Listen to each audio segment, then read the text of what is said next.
पावन अपने हाथ उठे। कृष्णाय वासुदेवाय हरिये परमात्मने न क्लेश नाशाय गोविंदाय नमो नमः। गोविंदाय नमो। वसुदेव सुतम देवम कंसानूरमर्दनम देवकी परमानंदम कृष्ण जगत गुरु कृष्ण वंदे श्री कृष्णा शरणौ मम। श्री कृष्णा शरणौ मम। श्री कृष्णा शरणौ। अहोभाग्यशाली कल्याण कामनी गीता अनुयायी मेरी देवियों, बड़भागी गीता के पैरोकार सज्जनों, धार्मिक भाइयों, इन दिनों भगवान के सिद्ध भक्तों के दिव्य गुणों पर बहुत प्रेम एवं श्रद्धा पूर्वक हम विचार विमर्श कर रहे हैं।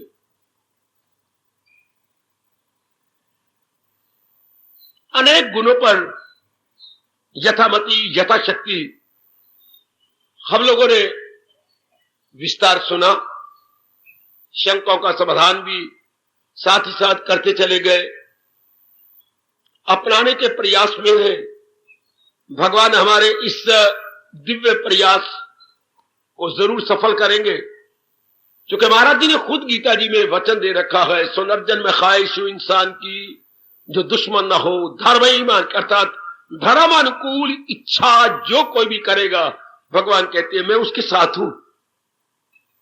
धर्म अनुकूल। आज तो वातावरण ही ऐसा जा रहा है कि जीवों को पता ही नहीं मेरा धर्म क्या है, पता ही नहीं कि मैं हिंदू घराने में हूं, ये पता ही नहीं हिंदू कहते किसी हैं, हिंदुस्तान किसे कहती है, हिंदू कैसे कहते हैं, मेरा धर्म क्या है, मेरा अधर्म क्या है, कुछ नहीं पता।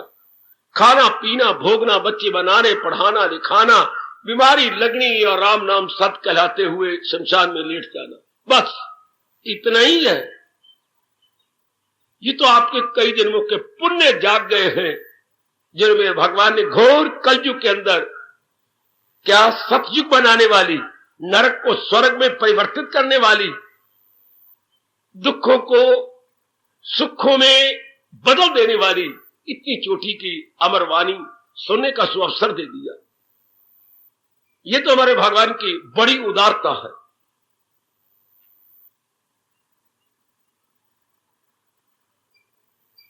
अब हम 19वें श्लोक में जा रहे हैं और दिव्य गुणों पर हमारा विचार हो रहा है।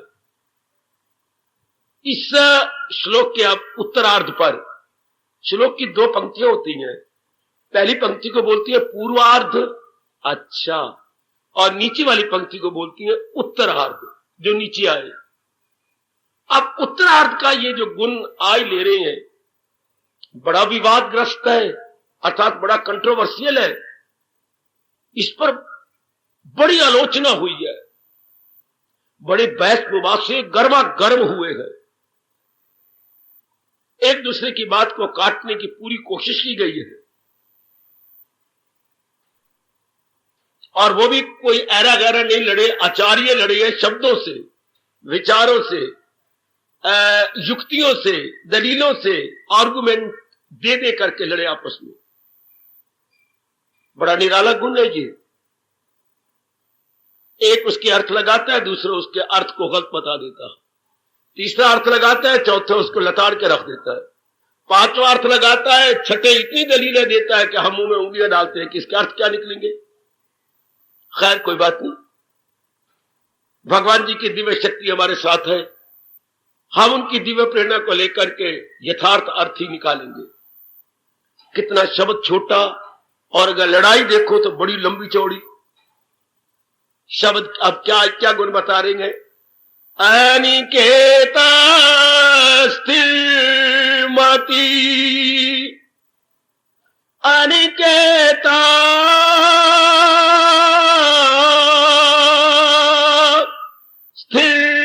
स्थिरमति।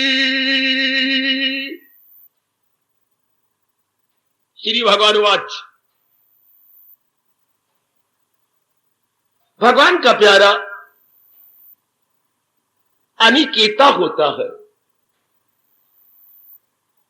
निकेतन शब्द कुछ कुछ कहीं कहीं आपने सुना है, जैसे अपने मकान को बड़ा सुंदर बनाकर बाहर के मेन गेट पर सीमेंट से अंकित करवा देती हैं, शांति निकेतन। साबरमती में बापूजी ने जो आश्रम बना उसका नाम शांति निकेतन रखा था। शांति मैंने शांति, निकेतन मैंने घर। अच्छा, तो यहां क्या अर्थ है? अनिकेता, आ लगा दिया पहले, अर्थ उल्टे हो जाते हैं। क्या? कवि दिल का आजाद घर बार से। और मैं सुनाने किनको जा रहा हूं? जो घर बार में है। अब शंकराचार्य जैसे ने जो गृह त्यागी थे, इसका अर्थ गृह त्याग किया है, घर बार से आजाद। वो कहते भक्ति होती भी तब है जब आदमी स्वतंत्र हो जाए जिम्मेवारियों से, क्योंकि भक्ति मन ने करनी है। मन अगर कई जगह अटैच होगा, विक्षिप्त होगा, दुविधा में होगा, इंसाफ नहीं कर सकेगा, उकता जाएगा। इसलिए उनके तो सीधे अर्थ है गृह त्यागी, थोड़े सा गृह त्यागी, घर बार का त्याग करने वाला। लेकिन वशिष्ठ महाराज जी ने, जो इनसे पहले हुए गए, जिनके ब्राह्मणों के गोत्र होते हैं वशिष्ठ, अपने भगवान राम के कुल गुरु ब्रह्म ऋषि वशिष्ठ, आप भली भांति उनसे परिचित है रामायण के नाते से, वो इसके अर्थ वो लगाते जो आप सब पे लागू होते हैं। और अर्थ होने भी यही चाहिए। ये तो बहुत छोटी सी क्लास के ऊपर अर्थ लगेगा। गृह त्यागी, घर बार त्याग करके विचरण करने वाले, वो फिर समय कुछ और था। आज तो प्रकृति ने भी अपने हालात बदल दिए हैं, स्वभाव बदल दिया है, और लोगों के ख्यालात भी बदल गए हैं। साधु सन्यासियों को वो ही समझती हैं, मांगना तंगना, घर घर जाना, और वो साधु सन्यासी भी नहीं रहे। वक्त ने ऐसी करवट ली है कि भगवा कपड़ा एक कमाने का ढंग हो गया है। भगवे कपड़े कोई कदर नहीं रखता। भगवे कपड़े के अंदर हथकड़ियां लगी हुई हैं और जेल में जज के सामने खड़े गए, हाय। और जज कहते हैं मुझे शर्म आती है कि मैं हिंदुस्तान का जज होते हुए भगवे कपड़ों में, जिनके कपड़ों में चोटी के महापुरुष थे, मैं आज क्या सुन रहा हूं। आज ये मेरे सामने खड़े गए। हालांकि क्या जज कह रहा है कि इन्होंने हमारे संसार की हथकड़ियां तुड़वानी थी, और आज ये हथकड़ियों में मेरे सामने खड़े गए। आज बात ही कुछ और है। तो हालात बदल चुके हैं। तो ब्रह्मऋषि वशिष्ठ जी के अर्थ पर ही मैं प्रकाश डालूंगा। मैं घूमता रहूंगा चारों तरफ इस 1.5 घंटे के अंदर, लेकिन मेरा ज्यादा अनुरोध वशिष्ठ महाराज जी के अनमोल विचार पर होगा। निवृत्त रागस्य गृहम तपोवनम। निवृत्त, ये वशिष्ठ जी समझा रहे हैं भगवान राम को। भगवान राम का तो बहाना था, आने वाली आप जैसी धार्मिक पीढ़ियों को उन्होंने समझाना था। निवृत्त मैंने चला गया, जैसे कोई आपसे मिलने आई, मेरे साथ आप 1 घंटे के लिए बाजार नहीं चलती, कई चीजें खरीदनी है, मैं कार्य से निवृत्त हो जाऊं। अभी तो मैं प्रवृत्त हूं। देखो दोनों शब्द, प्रवृत्त लगी हुई हूं, मैं भी कार्य में प्रवृत्त हूं। एंगेज्ड, मैं निवृत्त हो जाऊं, जब डिसएंगेज हो जाऊं, कार्य कर लूं, फिर 1-2 घंटे कहेगा मैं तेरे साथ ही हूं। अच्छा, फिर मैं घंटे बाद आपके पास आ जाऊंगा, फिर हम इकट्ठे चलेंगे। अच्छा, तो निवृत्त और प्रवृत्त, निवृत्त होता फारिग हो जाना, प्रवृत्त होता बिजी होना। अच्छा, अब निवृत्त जिसका हमेशा के लिए चला गया, निवृत्त हो गया, निकल गया। राग मैंने मोह, जिसका मोह अपने अंदर से निकल गया, गृहम तपोवनम, घर उसके लिए तपोवन के समान होगा। ये लाइन जरूर याद रख लेना। ये वशिष्ठ महाराज जी का फरमान है, निवृत्त रागस्य गृहम तपोवनम, घर तपोवन के समान हो गया। तो सारी आफत क्या है? राग की, अटैचमेंट की, मोह की, आसक्ति की, उलझने की, फंस जाने की है, एंटेंगल हो जाने की। अच्छा, कोई भी स्थान अपने आप में हानिकारक नहीं होता। अच्छा, कोई भी स्थान हानिकारक नहीं, आप उसका प्रयोग कैसे करते हैं? ये सिद्धांत की बात मेरे से ले लो, मैं आगे निकल जाऊंगा। कोई भी स्थान, सबसे बड़ा घर हमारे लिए अपना शरीर है। वो जो घर हमने बना रखा है या भगवान ने दिया है निवास के लिए, वो घर है एक स्थान पर। जब भी आप जाओगे, चाहे 50 साल हो जाए, वो एक गली, एक मोहल्ला और विशेष मकान नंबर आपका। और ये चलता फिरता मुंह बोलता घर है। ये वासनाओं को पूरा करने के लिए लिया गया है, और वो घर अपने स्थूल शरीर को सुख देने के लिए बनाया गया है। तो दोनों में अंतर देखना मेरे सजनों, मेरी देवियों। भगवान मुझे विशेष शक्ति देना। बड़ा विवादग्रस्त आज गुण है। तो ये घर भी, ये भी तो घर है चलता फिरता। अंग्रेजी में मोबाइल होम कहिएगा, और अपनी भाषा में चलते फिरते मकान को बोलते हैं सचल। अच्छा, सचल चलता फिरता, बड़ा प्यारा शब्द है ये। सचल घर, सचल मैंने मोबाइल होम, ये मोबाइल होम है। और पहाड़ को इसके उल्ट बोलते हैं अचल। हाँ, अचल जिसने चलना फिरना नहीं, और इसके विपरीत अर्थक सचल, चलने फिरने वाला। वो वेरी गुड, वेरी गुड। अचल सचल, ये सचल है मोबाइल।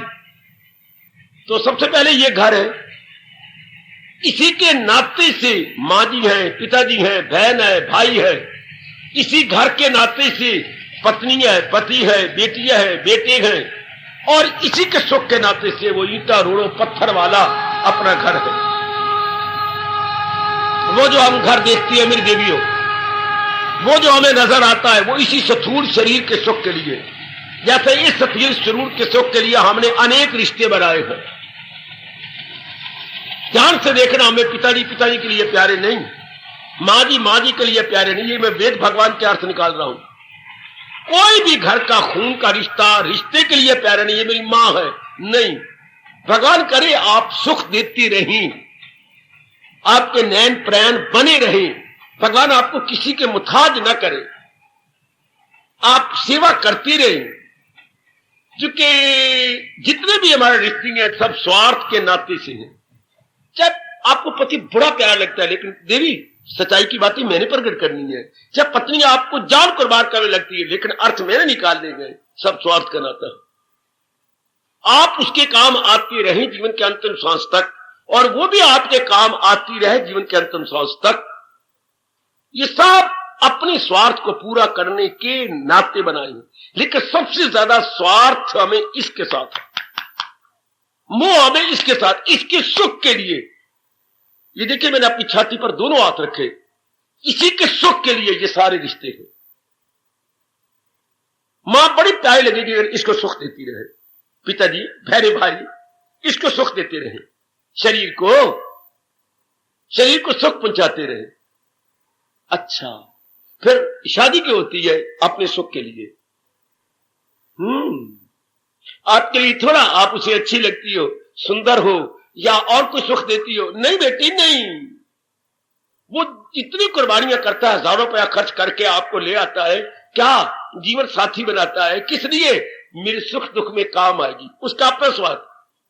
शायद कोई नर मिला हो आपको, मैं आपकी चरण धूली उठा लूंगा, भले मैं गुरु समान हूं आपके, जिसने ये कहा हो मैं शादी कर रहा हूं अपनी औरत को सुख देने के लिए, अपने सुख के लिए। और तुम भी यही कहती हो मैं शादी कर रही हूं, मैं नारी हूं ना, तो सुख पाऊंगी, मैं सुख पाऊंगी। Subjective not objective. पति को सुख दूंगी। वो वक्त चला गया, भगवान जी जाति बार अपने साथ ले गए।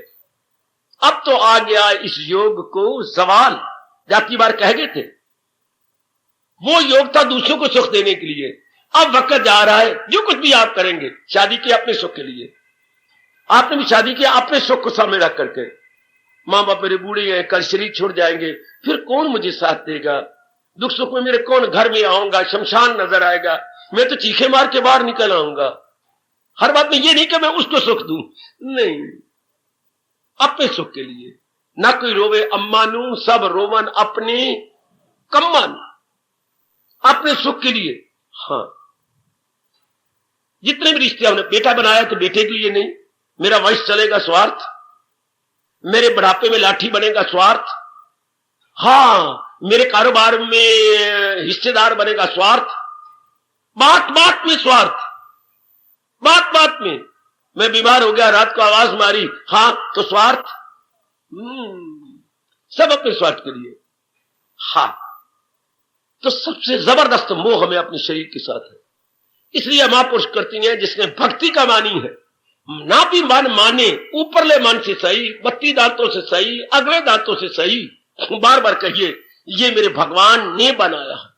आपका मन नहीं मानता, ना माने, फिर भी कहिए कितना व्यास जी ने हमारे पर कल्याण किया है। ओ मेरी देवियों, मेरी माताओं बेटियों, कितना कल्याण। नहीं मन मानता तो ऊपर मन से कह दो, चलो 32 दांतों से ना सही, अगले दांतों से कह दो, क्योंकि कई शब्द अगले दांतों से होती हैं, कुछ शब्द मूर्धन्य होती हैं, हाँ कुछ पिछले दांतों से होती हैं, कुछ शब्द कंठ से निकलती हैं। ये हम अपना स्वर और व्यंजन के शब्द लें, कोई कहीं से निकल रहा है, कोई कहीं से निकल रहा, शाबाश। और मां जो है वो किसी दांत का सहारा नहीं लेता, वो तो होठों पर होता है। इसी कहते हैं, हे भगवान तेरा नाम कितना अच्छा है। रा कहती है तो मुंह खुलता है, और मां कहती है तो मुंह बंद हो जाता है। रा मां के तो दोनों होठ मिल गए कि बस बाकी सारा यब भी यब एक रब का नाम लेके अपने चुप रहो, शाबाश। बाकी सब बखेड़ा ही बखेड़ा है, और बात भी ठीक है। अर्थ निकालने वालों ने बड़े अनुसंधान किया है, बड़ी खोज की है, मेरे सज्जनों, मेरे कल्याणकारी देवियों। अच्छा, कम ऑन, सबसे बड़ा मोह हमारे अपने काया के साथ है। और ये बार बार कहे ये काया भगवान ने बनाई है, ये काया प्रभु ने बनाई है, काया मेरी नहीं, काया मालिक ने बनाई। ये फिर दिन में 2 बार, 4 बार, 5 बार, ये सारे दिन बार बार कहिएगा जब तक मन पक्की नहीं करता। ये काया है भगवान ने, भगवान द्वारा रचित है, भगवान द्वारा बनाई गई है। और एक बार कहोगे कि ये हमारा भारतीय मनोविज्ञान है, जिस बात को बार बार कहा जाए, बार बार सुना जाए, बार बार पढ़ा जाए, वो उसके गूढ़े संस्कार मन में अंकित हो जाती है, डीप चल जाती है वो बात आपके अंदर है, बड़ी डीप। अगर शादी की बात आप बार बार सुन के अंदर ना ले जाते, आप शादी करते भी ना हमारी तरह। आप अंदर ले गए, बहुत अंदर, और हमें कोई नाम भी लेता था, भगवान साक्षी, हम चिढ़ जाते थे, सगी मां भी कहते, मां तो ये बातें क्या कर, बस क्यों तू एक ही बेटे से ना मेरे से बात न कर, अभी मुझे पढ़ने दे, अभी मुझे वो कर दे, बाद में बातें पता नहीं कल किसने देखा। हम लोग सुनते भी नहीं, जो क्लास फेलो कहेगी कोई गंदी बंदी बात कर रही है, अच्छी भाई ये बात बाद में देखेंगे। यानी अगर कोई बात हम अंदर ना ले जाए तो मन में बैठती नहीं, दिल करेगा ही नहीं आपका। अंदर ले जाए, चाहे हमें उन दोनों बुद्धि नहीं थी, अक्ल नहीं थी, लेकिन पिताजी की दृष्टि को देख करके मन सड़ गया था। वो राख नहीं हुआ था, सड़ गया था, आधा सड़या आधा कच्चा, लेकिन सड़ गया था कि ये दृष्टि अच्छी। ये इसमें लड़कियां जवाई, और जवाई मैंने अच्छे नहीं देखे। जवाई मेरे गुरु हैं, जिन्होंने मुझे संसार की असलियत दिखाई कि ये संसार की जवाई तो बाप के थे। मैं तो जीजा कहते भी शर्माता था कि इनको जीजा ही नहीं कहना चाहिए, ये जीजा नहीं है, चढ़ाने योग्य नहीं है, दिल ही नहीं करता उनके साथ घूमने फिरने। तो शहर को चलो, नहीं हमने तो पढ़ना है, हम तो पढ़ेंगे, शाबाश। बात बिगड़ती गई इसी तरीके से। तो मेरे साथ ही चलते, पिताजी का काम है, मेरा काम नहीं है आपके साथ चलना। न सुनो मेरे से बातें, बहुत बिगड़ती गई इन्हीं बातों से, मेरा काम नहीं। तो आप अगर आखिर में बात आ गई, आपका रिश्ता पिताजी के साथ है, मेरे साथ नहीं है। हाँ, जब बाप से पूछ लो, मेरे साथ कोई रिश्ता नहीं आपका, लड़की है तो उनकी है, आपकी कुछ नहीं। मैं मानूंगा तो मेरी बयान लगेगी, जब पहला रिश्ता पिताजी का है। शाबाश। तो जब संसार की असलियत नजर आ जाए तो क्या होगा, मन उसके बारे में सोचेगा नहीं। ध्यान देना, किसी की वास्तविकता नजर आ जाए और दुख नजर आए, संसार की किसी भी प्राणी पदार्थ की रियलिटी देखने के बाद आपको दुख नजर आएगा। अगर इतराज है तो मेरे से पूछ लो, मैं तो बिल्कुल खरा आदमी आपके सामने आया हूं, जो मैंने खुद अनुभव किया, आपकी झोली में डालने आया हूं। अगर संसार के किसी प्राणी पदार्थ की असलियत जानो, आपको दुख नजर आएगा। किसी के, मां की असलियत, बाप की, बहन की, भाई की, पति की, पत्नी की, अपने शरीर की, मलमूत्र का थैला, एक एक अंग में गंध, केवल एक आत्मा है अच्छी, अदरवाइज कुछ भी नहीं। सब गंद ही गंध भरा पड़ा है, गंद ही गंद, गंद ही गंध। जैसे बड़ा गंदा फोड़ा हो और फोड़े में पीक भरी पड़ी हो और उसमें कीड़े भी हो, हाय, हाँ, और ऊपर मखमल की पट्टी लगा रखी है, क्या फायदा? गंद ही गंद भरा पड़ा, ऊपर भगवान ने चमड़े की पट्टी लगा रखी है। ये जो चमड़ा है इसको आप समझिएगा बॉन्डिज। बेटे ये क्या है? बैंडेज है। ये तो पट्टी है, भूल भुलैया में डाल दिया भगवान ने। और अंदर अगर एनालिसिस करें, विश्लेषण अपना करें, गंध के सिवा कुछ भी नहीं, बिल्कुल ही गंध। जब गोसाई जी बड़े प्यार करते थे पत्नी से और एक रात भी नहीं रह सके और भागे भागे गए पत्नी के घर में, यानी अपने ससुराल में, और जाके मिले, उसने ताना यही मारा था, शर्म नहीं आती आपको? इतने गंदे शरीर के लिए आप आए गए, और इसमें है क्या? एक एक अंग में से गंध नहीं निकलता। लाज ना आवत आपको? दौड़ू आयो साथ, है क्या इसके अंदर? इसलिए अगर हम सोचें रत्नावली के कहने के अनुसार, सिवाय गंध के कुछ नहीं मिलता। ऐसा सोचा करो तो मैंने क्या कहा, मैं वही खड़ा हूं सिद्धांत पर। संसार के किसी प्राणी पदार्थ की गहराई में जाइयो, आपको दुख नजर आएगा। और चलो दुख नजर आता नहीं, मेरे जैसे क्यों वैरागी बने? दुख भी तीन प्रकार का, शारीरिक दुख, मानसिक दुख और फिर सामाजिक या पारिवारिक दुख। दुख भी तो आपने एक प्रकार नहीं बनाया। शरीर के दुख है, अगर ये दुख ना हो तो मन के दुख है, अगर मन और तन का दुख ना हो तो परिवार में हलचल मची पड़ी है। परिवार में आपको शांति है, गली मोहल्ले में चैन कोई नहीं। गली मोहल्ले में चैन है तो अंबाले के अंदर खप मची पड़ी है।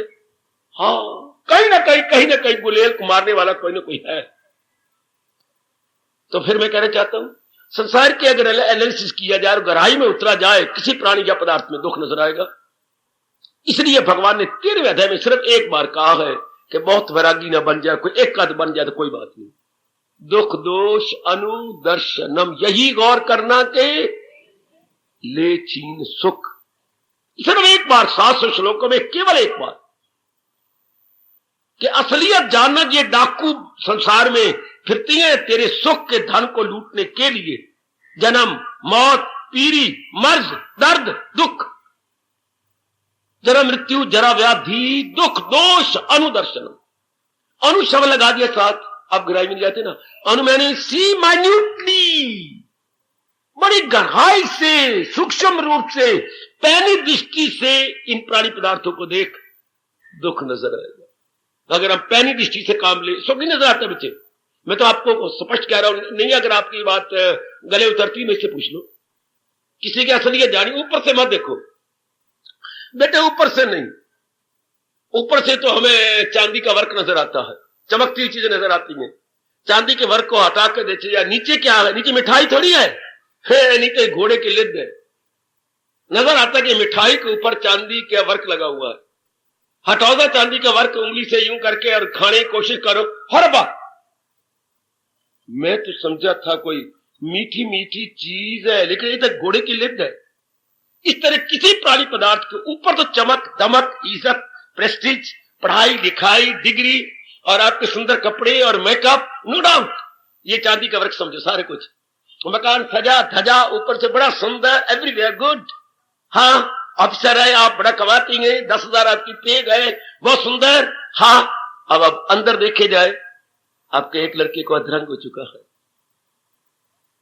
हाँ, पत्नी बच चुकी है लेकिन तितला के बोलती है, इसलिए आप उसे बाहर नहीं निकालते।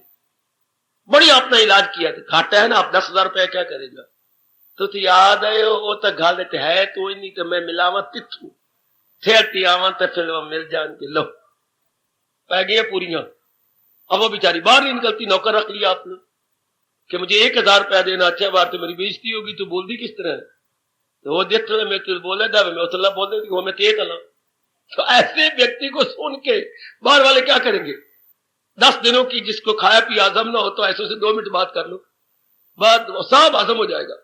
ऐसी बोली क्या होती है, वो काम करती है, आपका चूरन का काम कर जाती है, सब कुपच हजम हो जाएगा। शाबाश, कम ऑन।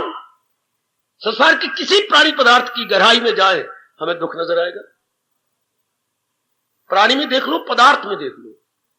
अच्छा, जब ये बार बार देखेंगे, हाँ आपका मन आप मानेगा शरीर भगवान का बनाया हुआ। ये सबसे पहले कोशिश कीजिए। अगर पूरा मन भगवान में लगाना है मेरे सज्जनों, ओ मेरी कल्याण कामनी देवियों, अगर चाहती हो पूरा पूरा मन लग जाए भगवान में, हाँ तो पहले इसको समझा जाए कि आपने छोड़ा तो छूटेगा तब जब जितने हमारे दिन पूरे, उससे पहले छूट नहीं सकता। पहले बनी प्रारब्ध, जब आप ये बोला करें पहले बनी प्रारब्ध, तो अपने इस एक हाथ के पंजों को यूं करके बोला करो, पहले बनी प्रारब्ध पाछे बना शरीर। पहले इसकी प्रारब्ध बन दीजिए, खाना पीना रहना सहना धन पदार्थ और जिनके साथ मेल मिलाप वो पहले मुकर्रर है। आप चिंता न की कर, तेरी 28 साल की उम्र को कोई बात नहीं, वो घर वाला मुकर्रर है तेरा, तो मेरी तो इतनी बड़ी उम्र होगी, जो मिलने वाले वो 33 साल का है। अच्छा बाबा, हाँ बहुत मिलेगा भी, अभी थोड़ी दिन और ठहर जाते, मेरी बड़ी उम्र हो गई, तो ये तो तब है जब मिलने वाला 25 साल का मिले। भगवान ने जो मुकर्रर कर रखा है वो 33 साल उसकी उम्र है, पहले बनी प्रारब्ध। अच्छा, घबराए ना करे, आप यूं बोला करे पहले बनी प्रारब्ध। यू जब भी शब्द पहले बनी प्रारब्ध पाछे बना शरीर। शरीर तो हमारा बाद में नजर आया मां के पेट से, पहले भगवान ने इसकी प्रारब्ध बना दी है। अगर आपको इस पर विश्वास ना हो तो मुझे आगे बोलने ना दिया करो। मैंने इस सिद्धांत से बड़ा लाभ उठाया, उठा रहा हूं, पर अब तो पहले मुकर्रर है। इसे मेरे जैसे अपने मुंह से मियां मिठू बनते हैं, शेर बने फिरते हैं, वह परब तो मुकर्रर है। अनहोनी ने होना नहीं, होनी ने टलना नहीं, पेट के मर जाओ। परब ये होती मेरी बेटे, ओ बेटी, अनहोनी ने होना नहीं, होनी ने टलना नहीं, मर पेट के मरो। आदमी निश्चित हो जाता है कि मैंने वो बोल बिल्कुल ठीक है, अनहोनी ने नहीं होना, होनी ने टलना नहीं, तो फिर रोना किस बात का, पिटना किस बात का, चाहे जिंदगी हो, चाहे मौत हो, चाहे धन हो, चाहे पदार्थ हो, चाहे पति हो, चाहे पत्नी हो, चाहे सुख हो, चाहे दुख हो, चाहे दिन हो, चाहे रात हो, होनी ने टलना नहीं, अनहोनी ने होना नहीं। फिर तो बिल्कुल बब्बर शेर बन जाओ। हाँ, कोई डर आपके सीने जिगर मन छाती को स्पर्श भी ना करे कि मैं पिट के मर जाऊं। हाँ, जिसने होना हो तो होकर रहना, लख लानत मुझे अगर मैं डरूं तो, अगर मरूं तो।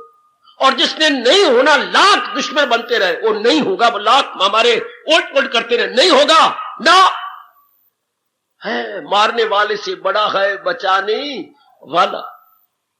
इसलिए जब आदमी निश्चिंत, भले ही आपका नारी का चोला है, घबराया ना करो, डरा ना करो, ये सिद्धांत अपने मन में रख लो, बिल्कुल शेर बन जाओगे, बिल्कुल शेर। अनहोनी ने होना नहीं, और जो होने वाली बात है वो टल सकती नहीं, वो होकर रहेगी। तो फिर अगर जिंदगी का एक भी दिन हो तो निश्चिंत तो क्यों न रहे, बिल्कुल care free life, care free. तो आइए, मैं उस पर सिद्धांत पर खड़ा हूं, जिस प्राणी पदार्थ को हम देखें उसमें दुख है। अच्छा, उसमें दुख का कारण क्या है? पहला, परिवर्तनशील है। कितनी गहराई में गए महापुरुष, ये नहीं कह रहे दुख है बस।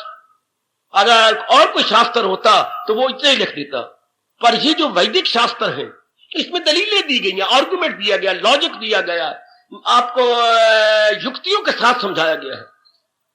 बाकी शास्त्रों में बड़ा अंतर है, युक्तियों के साथ, दलीलों के साथ, आर्गुमेंट के साथ।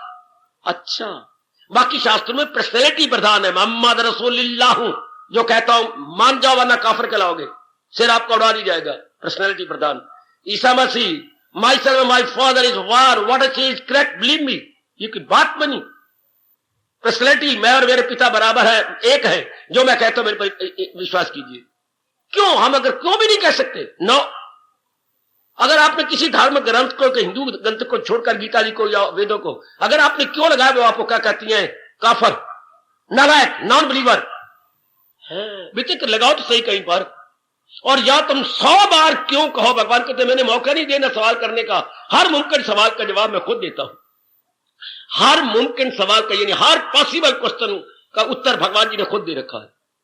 कितनी तो बुद्धि लगा लेगी, भगवान सर्वज्ञ है, हम तो अल्पज्ञ हैं। We are all little knowing, God all knowing. पहले उनको पता है कि आने वाली पीढ़ियों ने ये सवाल करने और जवाब पहले दे रखे हैं। शाबाश, पहले ही भगवान ने हमें उत्तर देकर के हमारे घर पूरे कर रखे हैं। मेरे सज्जनों, मेरे धार्मिक भाइयों, बताओ मेरी बेटियों, इससे बुद्धि खुल जाती है। अगर कोई हमें दलील से बात समझाएगा, बुद्धि खुलेगी। अरे कोई कहा, अरे भाई मैं रब दा एडा वड्डा प्यार आ, तो मेरी गाल नहीं बनती हो, तो फिर तो बुद्धि खत्म हो गई, बुद्धि के दरवाजे बंद हो गए। फिर तो हमें पर्सनैलिटी पर विश्वास करना पड़ेगा, ज्ञान पे नहीं है, आर्गुमेंट पे नहीं है। फिर तो एक पर्सनैलिटी प्रधान, व्यक्तित्व प्रधान हो गया। लेकिन गीता में व्यक्तित्व, भगवान कृष्ण ने एक बार भी कहा कि मैं अवतारी हूं और जो मैं कहता हूं मानते जाओ, या मैं 16 कला का शक्तिशाली हूं, नहीं। दलीलें दे के कहा। कितनी दलीलें देते, कितने दृष्टांत देती हैं। क्योंकि क्या अवस्था है, भगवान अब भी ना मानू तो लख लानत मुझे। इतना कुछ समझाने के बाद बता बता तेरे दिल से धनंजय कहीं फिर भी जहालत गया ही नहीं, अज्ञानता गई या नहीं। कितने शर्मिंदे होते हुए हम लोग यूं कर लेते हैं, भगवान अब भी नहीं जाएगी, इतना कुछ आपने मुझे दिया, अब भी मेरी अज्ञानता रह जाएगी। आएगा अब भी श्रीमान आपकी बड़ी सेवा करे। हाँ, और पूछे कुशल्या कोई तुझे तंगी तो नहीं, देखो आप मुझे शर्मिंदा कर रही हैं, मेरी उम्मीद से कई गुना ज्यादा आप मुझे सुख दे रही हैं, हर प्रकार का आराम, फिर मां भी देती हैं, मुझे ये न कहा करो। फिर मेरा धर्म है ना, आखिर पराई धी को अपनी बना के लाया तो मेरा धर्म होता गाय बगाए, पूछ लेना कोई दुख तो नहीं। नहीं मुझे कोई, मैं तो स्वर्ग जैसा यहां सुख पा रही हूं। शाबाश, तेरा धर्म ये कहना है, उनका धर्म ये पूछ ले, इंक्वायरी कर लेना। हर किसी प्रकार की कमी हो मेरे में, ये मेरी मान दे तो मुझे बता दिया कर। नहीं जी मैं तो बहुत सुख पा रही हूं। इसी तरह भगवान ने सारा उपदेश देने के बाद बता कितने पानी में है, अब भी तो अपनी अवस्था में आया कि नहीं। सुंदर, आइए ऐसे आर्गुमेंट के ज्ञान को लेकर इतने दलीलों के साथ दे तो हम देखते रहे कि भगवान की बात मेरे अंदर बैठ जाए, प्रभु की बात मेरे अंदर बस जाए, अंदर बस जाए। बसाएगा कौन? जिसे अटूट श्रद्धा है। कैसी श्रद्धा? श्रद्धा किसे, मैं कितनी बार बता चुका हूं आपके मन में बात की बैठ की। श्रद्धा किसे कहती है? मैं एक से पूछूंगा, ज्यादा टाइम नहीं होता। मैं आपके मन में बैठ गई ये बात कि श्रद्धा किसे कहती है, केवल एक उठे। श्रद्धा की परिभाषा क्या है? शाबाश, बहुत अच्छी, बस और ना उठो। इसके बिना चारा ही नहीं, इसके बिना गुजारा ही नहीं, इसके बिना हीला नहीं, वसीला नहीं, ऑल्टरनेटिव नहीं, कोई और बदल नहीं। इसकी श्रद्धा कहती है। जो मेरा मन चाहता है कि मेरा कल्याण हो जाए तो भगवान की वाणी के बिना चारा है ही नहीं। अगर आपको भूख लगी है, हाँ, तो पापड़ों कड़ी सही है, रोटी के बिना चारा ही नहीं। हाँ, आपको मुट्ठी भर चावल दे दे ना, या भैया रखे हुए हैं तो इन्होंने उनको 2 डब्बे दे दी चावल के भर के, बाकियों को भी दे दिए होंगे डब्बे, चावलों के भर के 2 डब्बे, ये टिफिन कैरियर के। अब उन्हें खा लिया। आप बड़े से कहने लगा, महाराज जी मेरी बात सुनिए, अरे 2 डब्बुओं से हमारा कसूर नहीं बने, 2 डब्बुओं से हमारा कसूर नहीं बने। तो क्या चाहिए? 2 डब्बिया और भर दे तो कुछ बनेगा ही। इतना भूखे मारे हम तो भूखे ही मारे ही, कछु नहीं बनी। ये इनकी बोली कितनी अच्छी है, 2 डब्बुओं से कछु नहीं बनी। हाँ, तो हाँ, जैसे इस तरह का हम कहते रोटी के बिना हमारा कुछ सहारा नहीं हो सकता, कोई उसमें सॉलिड है, बाकी से कुछ नहीं हमारा बनता, चावल चूर से हम भैया नहीं है। तो फिर क्या छोटी मोटी बातों से कुछ नहीं बनता। तो श्रद्धा किसे कहती है? इसके बिना चारा ही। याद रखना, इससे मैंने कहा रोटी के बिना चारा नहीं, हमारी भूख नहीं दूर होगी। इस तरह भगवान की वाणी के बिना मेरा गुजारा ही नहीं, मेरा चारा ही नहीं, और कोई जरिया नहीं, ऑल्टरनेटिव है ही नहीं। इसे श्रद्धा कहती है। ये अगर मन में आपको समा गई है तो मुझे भगवान के चरण नजर आने चाहिए और मैं सिर झुका दूं, फिर तो आप बहुत तरक्की कर जाए। फिर क्या होगा बाबा? आपका मन ही नहीं भटकेगा कहीं। जब ये हो कि इसके बिना चारा गुजारा है ही नहीं, मेरा कल्याण भगवान की वाणी के बिना नहीं हो सकता। धक्के वो खाते हैं जिनके अंदर ये बात नहीं समाई, ये श्रद्धा नहीं बैठी। 2 महीने मेरे पास जाएंगे, 2 महीने किसी और महात्मा के पास, 2 महीने गीता ही पढ़ते रहेंगे, नहीं समझ आनेगी, 2 महीने में कहां समझ आए। फिर कोई और शास्त्र पकड़ लेंगे, उसको समझ नहीं आई, बेचारे कहीं के नहीं रहते, बुद्धि कहीं भी नहीं जमती। तो जब ये समझ आ जाए कि इसके अब तो गुजारा है ही नहीं, इसके बिना तो कोई और तरीका है ही नहीं, फिर क्या होगा? मन जम जाएगा, मन आपका ठहर जाएगा, मन आपका रुक जाएगा। ये आमतौर पर तलाक कौन ले रही है? आपको मैं बार बार कहूंगा, आज के हालात देखकर, या लड़की कहे शादी कर दिया करो, या लड़की आपके पहले धार्मिक हो। धार्मिकता तो दिन में दिन उड़ती जा रही है, खत्म होती जा रही है। तलाक ज्यादातर जो गवर्नमेंट ने देखा उनका हो रहा है, जिनके लिए मां बाप ने जबरदस्ती शादी की है। तो क्या होगा? वो बसेंगी नहीं। शादी तन का विषय नहीं होता, शादी मन का विषय होता है। मन अगर मान ले तो सारी जिंदगी कट लो, मन ना मने तो 2 दिन भी नहीं कटेंगे। सास पूछी की बात क्या है? तेरी चीर पे रोने नहीं, तेरी चीर पे खुशी नहीं, और मेरा पुत्र देख कैसे क्या हो रहा है, और मैं तो मुझे तो शक पड़ गया। ठीक पड़ गया शक। मां आपको अपने दिन याद आए होंगे ना, मेरे तो माँ बाप ने जबरदस्ती कर दी है, मैंने शादी या करनी नहीं, हाय मर गए। भाई इतनी बात कही और सांस को लूज मोशन शुरू हो गए, तो मर गए, हमारा 2 लाख रुपया लग गया। तो जबरदस्ती की गई, तलाक नहीं बची, तो मन का विषय शादी। तो इसी तरह जो आजकल के आम व्यक्ति हैं ना, मन में ये समझाते ही नहीं बात, ये बात पक्की नहीं करते कि बस। पर मैं आपसे कहूंगा, धक्के तो आप देख ही रहे, चारों लोग धक्के खा रहा है, आज कुछ यहां है, फिर वहां चले गए, फिर वहां गुरुदेव के पास, फिर उस शास्त्र को, फिर उस शास्त्र को, धक्के। और जहां कहा जाता है क्या, जो शास्त्रों ने कहा, एक शास्त्र, एक गुरु, एक मंत्र, हाँ, एक इष्टदेव, तो या अनेक बदल बदल के धोबी कुत्ते की तरह, न घर के न घाट के। हम लोग अब ये पक्का कर ले कि भगवान की वाणी के बिना मेरा तो चारा है ही नहीं, मेरा तो गुजारा है ही नहीं। इस प्रसंग में मुझे एक घटना याद आई जो मुझे बड़े काम आती है और मेरी श्रद्धा को बहुत बढ़ाए हुए है। भगवान करे मेरी और आप सबकी श्रद्धा भगवान के और भगवान की वाणी के प्रति बहुत बढ़ जाए। मैं तो ये कहा करता हूं, भगवान प्यारे लगती हैं। देखो, शायद मेरी मूर्खता हो, पर मैं तो कोई चीज छुपाता तो आपसे हुई नहीं। चाहे भगवान के दरबार में मैं सुरखरू होके जाऊं, उनके दरबार में भगवान मुझे प्यारे लगती हैं गीता के माध्यम से। हाय हाय, मैं अपने बात को, तो गीता के माध्यम से भगवान प्यारे लगती हैं। अगर भगवान जी अगर ना क्षमा कर सकना तो मर्जी आपकी, अगर गीता ना होती तो शायद मैं कृष्ण का पुजारी ना होता। यहां तक मुझे डर लगता है, अगर इतना चोटी का ज्ञान ना होता, हाँ, शायद मेरे इष्टदेव भगवान कृष्ण होते। इतनी चोटी की वाणी, इतनी चोटी का ज्ञान, हाँ, इसने हमेशा के लिए भगवान के चरणों में मेरे जैसे को गिरा दिया। आप भी इसी तरह भगवान को अपने इष्टदेव बनाइए गीता के माध्यम से, गीता के जरिए। फिर क्या होगा, आपका मन भगवान में और भगवान के फरमान में जम जाएगा। वो 2 कहने हैं तो मेरी मूर्खता, पर मैं क्या करूं, मुझे तो ऐसा तजुर्बा हुआ, मैंने ऐसी बात बोल ली है कि भगवान के फरमान से हम जम गए हैं भगवान में। भगवान में मन लग जा, जिसका ये हाँ हाँ हाँ हाँ, दृष्टांत पे फिर दृष्टांत आ रहा है। एक हरिजन राजा के यहां लगी हुई थी, काम करती थी, मेतरानी, साफ सुफ करने वाली, बड़े दिलो जान से काम करती थी। कोई शायद 20 वर्षों से काम कर रही होगी। भाई देवियों, सजनों, एक दिन तो वो बहुत बीमार पड़ गई और जा ही नहीं सकती, बुखार बहुत चढ़ा हुआ है। हाँ, अपने लड़के को बुलाया, जी ये मेरा वो भेजा, आइडेंटिटी कार्ड बोल लो, तो उन दिनों कुछ और बोलते थे, तो मैं आज के शब्द बोलता हूं आइडेंटिटी कार्ड। ये मेरा ले जा, हाँ, कह देना मैं फलां का बेटा हूं, ये दिखा देना, ये बांध ले यहां पर। अच्छा मां, और तू सफा करे सर, और कहते मेरी मां बीमार है, वो कांप रही है, शाही हकीम भेजो, उनको दवाई दे। अच्छा अच्छा अच्छा अच्छा, ठीक है मां, मैं जाता। गया, करपुर के आगे सारा जितना उसे बन पड़ता उसने कर दिया। हाँ, और आया ठीक तो कहने लगा, मां, ए मां, हाँ एक बात तो बता, क्या वो जो दरवाजे के दोनों तरफ खड़ियां थी, क्या उनमें से रानी कौन है? बेटे मुंह बता तेरा, वो इतनी बढ़िया कपड़े, इतना बढ़िया गहने, हाँ इतना सुंदर चेहरा उनका, तो 2 को खड़ी होती है दरवाजे पर, एक रानी एक दासी। वो ना पुत्र, वो सारी दासियां हैं। मां तुझे मेरी कसम, वो जो 4-5 दरवाजे मैंने देखे और एक ही दरवाजे के बाद अंदर में गया तो वो सारी दासियां थी। हाँ, ओए मां, आज तो मेरे साथ चल, अगर मैं चलूंगी तो तू नहीं जा सकता। क्यों? अगर दासियां इतनी सुंदर है तो रानी का क्या हाल होगा? मैं दासियों को रानी बना रहा हूं, इतनी सुंदर, इतनी सजी धजी हुई।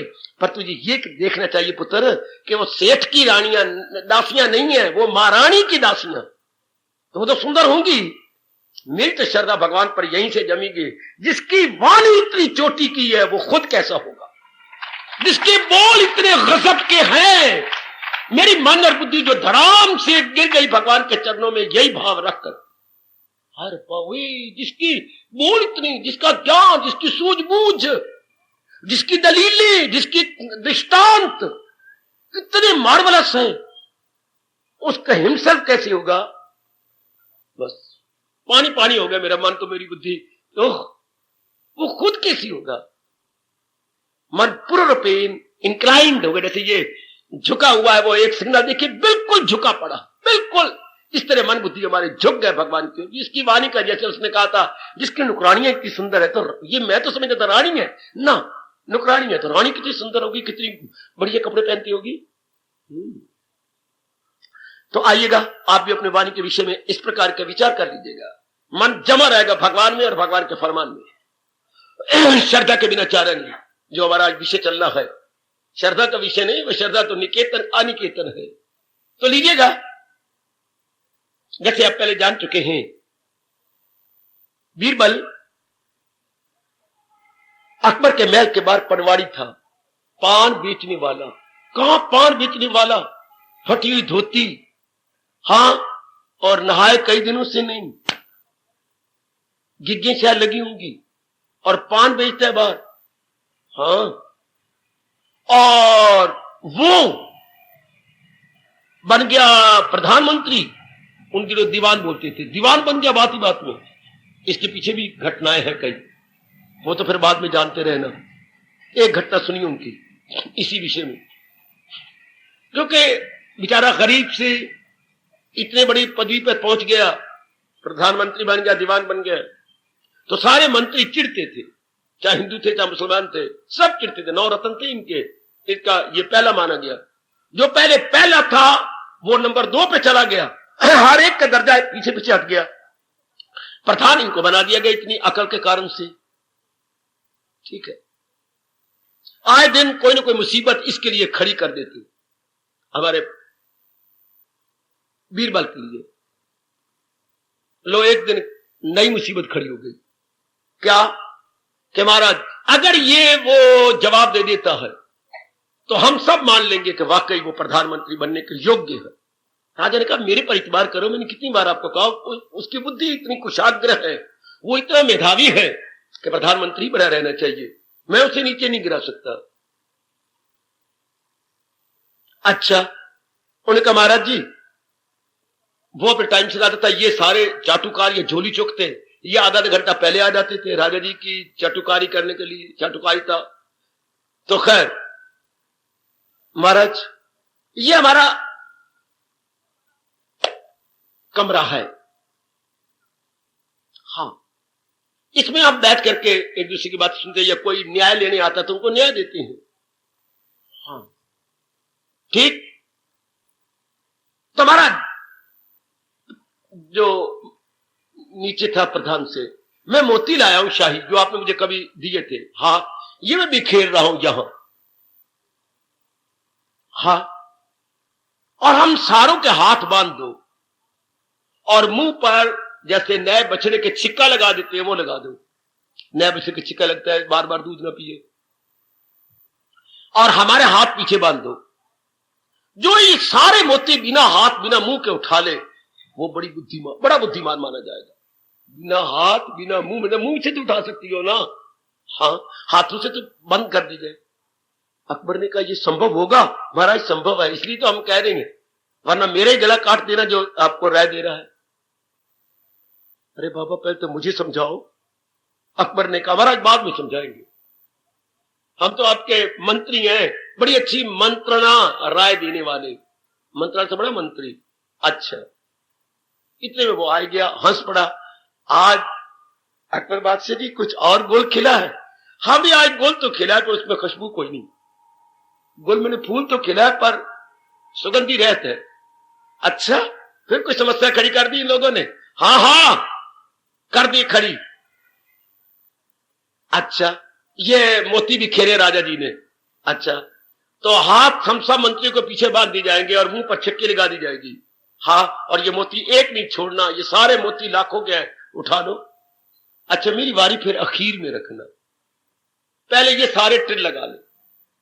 तो जिसने स्कीम दी थी वो तो नहीं, वो तो साक्षी बनेगा, वो तो ओवरसीयर बनेगा, वो तो रेफरी बनेगा ना, इनको देखेगा, खिलाएगा। ठीक है, असंभव, ये हो ही नहीं सकता। राजा ने भी कहा, असंभव, बच्चों आज तूने जिंदा नहीं रहना जिसने शर्त लगाई थी। अकबर बीरबल ने कहा, महाराज मैं आपका सारे उठा लूं, फिर मुझसे वापस नहीं लेने होंगे, और ये भी मैं देवी की कसम खाता हूं, क्या ये सारे मैं दान कर दूंगा।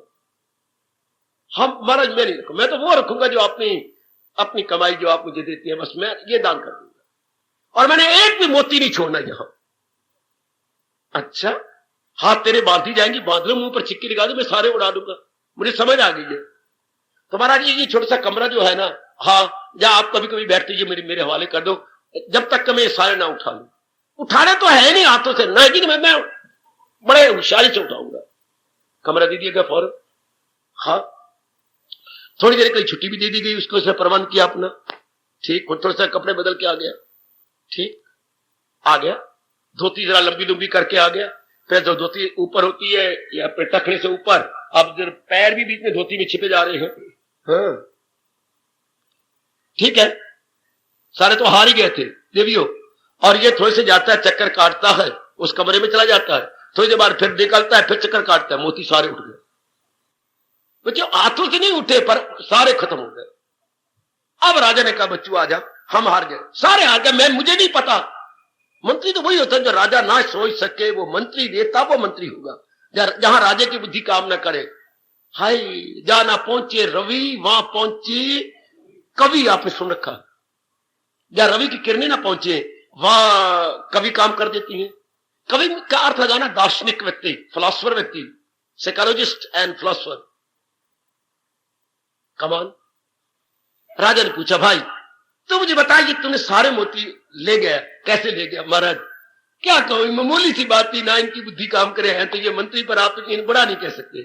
ये देखिए, मैं जूता पहन के आता था और धोती में लंबी कर दी है, जूते के नीचे मैंने क्या लगा दिया है, वो जूते के नीचे जिनकी मोमबत्तियां बनती है क्या होती है, वो मोम लगा दी सारी, इतनी मोटी मोटी मोम लगा दी, पैर मारता था वो साथ उसके जुड़ जाते थे।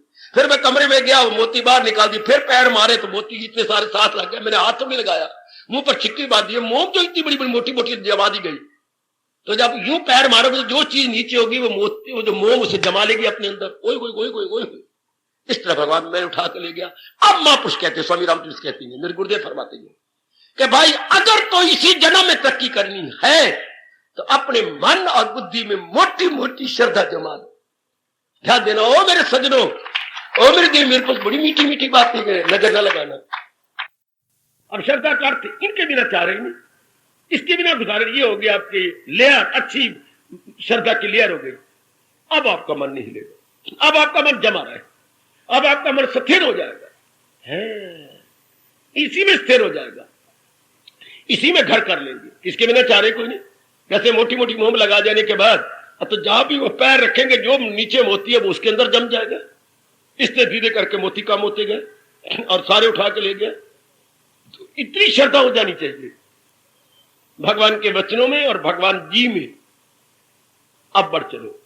अब महाराज जी ने क्या कहा क्या, पहले तो इस शरीर के साथ, ये शरीर एक घर, चलता फिरता घर है और ये बार बार पक्के श्रद्धा भगवान पे होगी तो फिर क्या भगवान के एक एक बोल पर हमारा मन जमता जाएगा कि ये है ही भगवान का। और देखा जाए तो मन को बार बार समझाना, ये है भगवान का कैसे, देख लीजिएगा। कोई भी चीज बनती है तो मटेरियल से बनती है। कोई भी चीज संसार में जितना भी कुछ आप सामग्री देखेंगे, जो चीज बनाई गई है जिसे आप बिल्ड कहते हैं, बिल्ड गया, रचना की गई, हाँ नई रचना हुई है तो चीजों से बनेगी, सामग्री से बनेगी, मटेरियल से बनेगी। तो इसका मटेरियल क्या है? 5 तत्व और 3 गुण। तो ना हमारे हैं, ना माँ के, ना बाप के, ना दादा ना दादी के, ये तो किसी के भी नहीं है। तो किसके? भगवान के 3 गुण और 5 तत्व। इसमें कोई शक वाली बात नहीं मेरी देवियों, मेरे सज्जनों, ये सब भगवान जी की तो है। 3 गुण, सतोगुण, रजोगुण, तमोगुण, और ये 5 तत्व, ऊपर आकाश, उसके बाद वायु, ये सूरज, और ये नीचे जल, और नीचे पृथ्वी। ये 5 तत्व और 3 वो 8, ये किसकी है? भगवान के। और भगवान ने इनको बनाया कि समझ में आया कि कैसे नजर आते इसमें। हाँ, तो फिर और चीज, जो जिस चीज से बनती है उसी को लेके जिंदा रहती है। ये परमात्मा का नियम और ले लो, जो चीज जिससे बनी है उसी को लेके जिंदा है। वायु इसको दो तो जिंदा रहेगा, धरती की उपज दो तो जिंदा रहेगा। अग्नि इसके अंदर हो, जिसे हम जठराग्नि कहते हैं, जैसे मैंने पेट अग्नि, तो हमारे पाचन शक्ति बड़ी स्ट्रांग रहेगी और हमारी सेहत बनी रहेगी। हाँ, 5 तत्व काम कर रहे हैं इसके अंदर। हाँ, और 3 गुण भी काम करती हैं। जब हम थक जाती हैं तमोगुण हमारी माँ बाप बन के मदद करते हैं, सो जाओ, अपने आप ही आंखें हमारी बंद होती हैं। किससे? अगर हाथ से बैठे हो तो आपको जमाइयां आएंगी, बार बार अंगड़ाइयां आएंगी, अच्छा नहीं लगता समाज में, तो आपको मुझे अब विश्राम करने दो, ये सारे लक्षण है थकावट के। Now you want rest. अब तमोगुण ने आपकी मदद कर दी। हर एक में 3 गुण होती है। हाँ, अब फिर कुछ करने का जी चाहता है, घर के अंदर भी आप में स्फूर्ति है, you are very active and small, सक्रिय आप है। ये मैंने करना, मैंने वो करना, मैंने वो जुटाना। सवेरे सवेरे इंसान कितना सक्रिय होता है 12-1 बजे तक। और 12-1 बजे के बाद अंदर खून का जो लाल रंग है वो नीला हो जाता है, आप में सुस्ती छा जाती है। कुछ करके, ये नियम है परमात्मा का, बार बार कर कर करके अंगों को हिला हिलू करके लाल खून नीला हो जाएगा और उसमें सुस्ती आने लग जाएगी। आप में प्रमाद आएगा, निद्रा आएगी और भी कुछ आप महसूस करेंगी। हाँ, तो शुरू में बहुत काम कर सकती हैं आप। रजोगुण है। सतोगुण आप में एक भाव बैठा हुआ, ये भी क्या हुआ, खा लिया पी लिया, बच्चे बना रही है और मर गए, तो इंसान और हैवान में अंतर क्या रहा। ये एक ऐसा निराला भाव बैठ गया है जो मजबूर कर रहा है आपको भगवान का प्यारा बनने के लिए और नेकियां करने के लिए, या नैतिकता को प्यार करने के लिए, या गुड मैनर्स अपने अंदर लाने के लिए। No you are bound, rather I must speak, you are helpless. जब ये बात बैठ जाती है कि ये भी कोई जीवन है, खाना पीना भोगना, eating drinking mating and nothing else, बस, तो यही तो हैवान कर रहे हैं। यही सारा जो है पशु वर्ग वो यही कर रहा है, मनुष्य वर्ग भी यही करता है, तो अंतर ही ना रहा। हाँ, यही हमारे व्यास जी ने कहा, एक कोई धर्म अधिको विशेषा, धर्मेन हीना पशु भी समाना। एक धर्म है अगर इंसान में आ जाए और धार्मिक बन जाए, तब तो पता लगेगा ये मनुष्य है और ये पशु है। और अगर धर्म को उड़ा दो तो भले ही हमारी पूंछ ना हो, सींग ना हो, पर कर्म दोनों को बराबर हो जाएंगे। बिना सींग बिना पूंछ के क्या इंसान हैवान के तुल्य है अगर उसमें धर्म नहीं है तो। Very very good. अपने महर्षि वेदव्यास फरमा गए, कह गए, मेरा काम आपको याद कराना। तो ये बार बार कहिए कि ये सारा मटीरियल तो भगवान का है। आपका मन चुके सतोगुण बड़ा हुआ है, मान जाए, तक आपको देरी लगेगी। मेरी माताओं, मेरी अच्छी बेटियों, बुजुर्गों, मेरे धार्मिक भाइयों, क्योंकि बात बिल्कुल ढकोसता तो है नहीं, मटीरियल सारा भगवान का है। फिर सबसे बड़ी बात ये, हाँ, जो शक्ति इसको चला रही है, किसी न किसी जबकि कोई शरीर छोड़ जाता है, जरूर गया करो अपना जो नजदीकी, हाँ, या गली महले वाला गया करो। किस क्या दिखाने के लिए, मनवा देख ले तेरे और इस शरीर में क्या अंतर। शरीर तो सारे अंग कायम है, फ्रॉम टिप टू टो, यानी नख से शिख तक, नख नाखून का नीचे से, शिख मैंने चोटी, नख से शिख तक, from tip to toe. Tip to toe क्या है, जड़ है। अंग तो सब एक जैसे, गुंडारी मड़ी तो आपकी तरह अंग है, कोई नर मरद सारे आप ही की तरह अंग है, अंगों में तो कोई अंतर नहीं।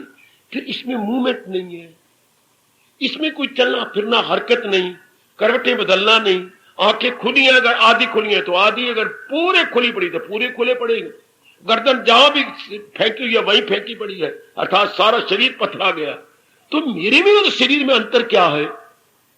मेरे में चेतनता है, मेरे में समझ है, मैं अपने एक एक अंग अपनी खुशी से हिला जुला सकता हूं, ये नहीं। इसका मतलब एक सजीव और निर्जीव में अंतर क्या हुआ। सजीव में जीव है, देखिए प्यारे शब्द है मेरे राष्ट्रभाषा के, सजीव जिसमें जीव हो, और जिसमें जीव ना रहे तो क्या बोला मैंने, निर्जीव। निर मैंने ना, जीव मेरे जीवन, जिसमें जीवन ना, सजीव अलाइव, और वो निर्जीव डेड। हम अलाइव है, जीव हमारे साथ। अच्छा, फिर मैंने कहा ये सारे सामग्री भी शरीर की भगवान की है, हाँ, और जो शक्ति इसको चला रही है वो भी भगवान की है।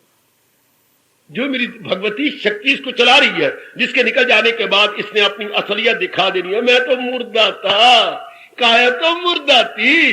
भगवान के सजीव होने से सा होता है साथ, जीव मैंने जीव के साथ हो तो मुर्दा जिंदा, और निर अलग कर दो, जीव अलग कर दो, निर्जीव। वो जीवन अगर अलग हो जाए तो मुर्दा तो हमेशा ही मुर्दा है, पर नजर नहीं ना आता। पर अगर आप थोड़ा सा विचार करें, गहराइयों में उतरे, जीवन परे हट जाए भगवान की शक्ति, तो ये तो मुर्दा है। और वो साथ हो तो ये काम करता है। वो महाराज जी की मुर्दे में और हमारे में क्या अंतर है, वो निर्जीव हो गया, हम सजीव है। तो चलाने वाली शक्ति क्या, उसी को हम आत्मा कहते हैं। अब आपका मन माने बिना रहेगा नहीं। वही किस बलबूते तत्ता पानी, किस बलबूते तत्ता पानी। अरे तू जो इतना अहंकार करता था इसको मैं कह करके, मैं किस आधार पर?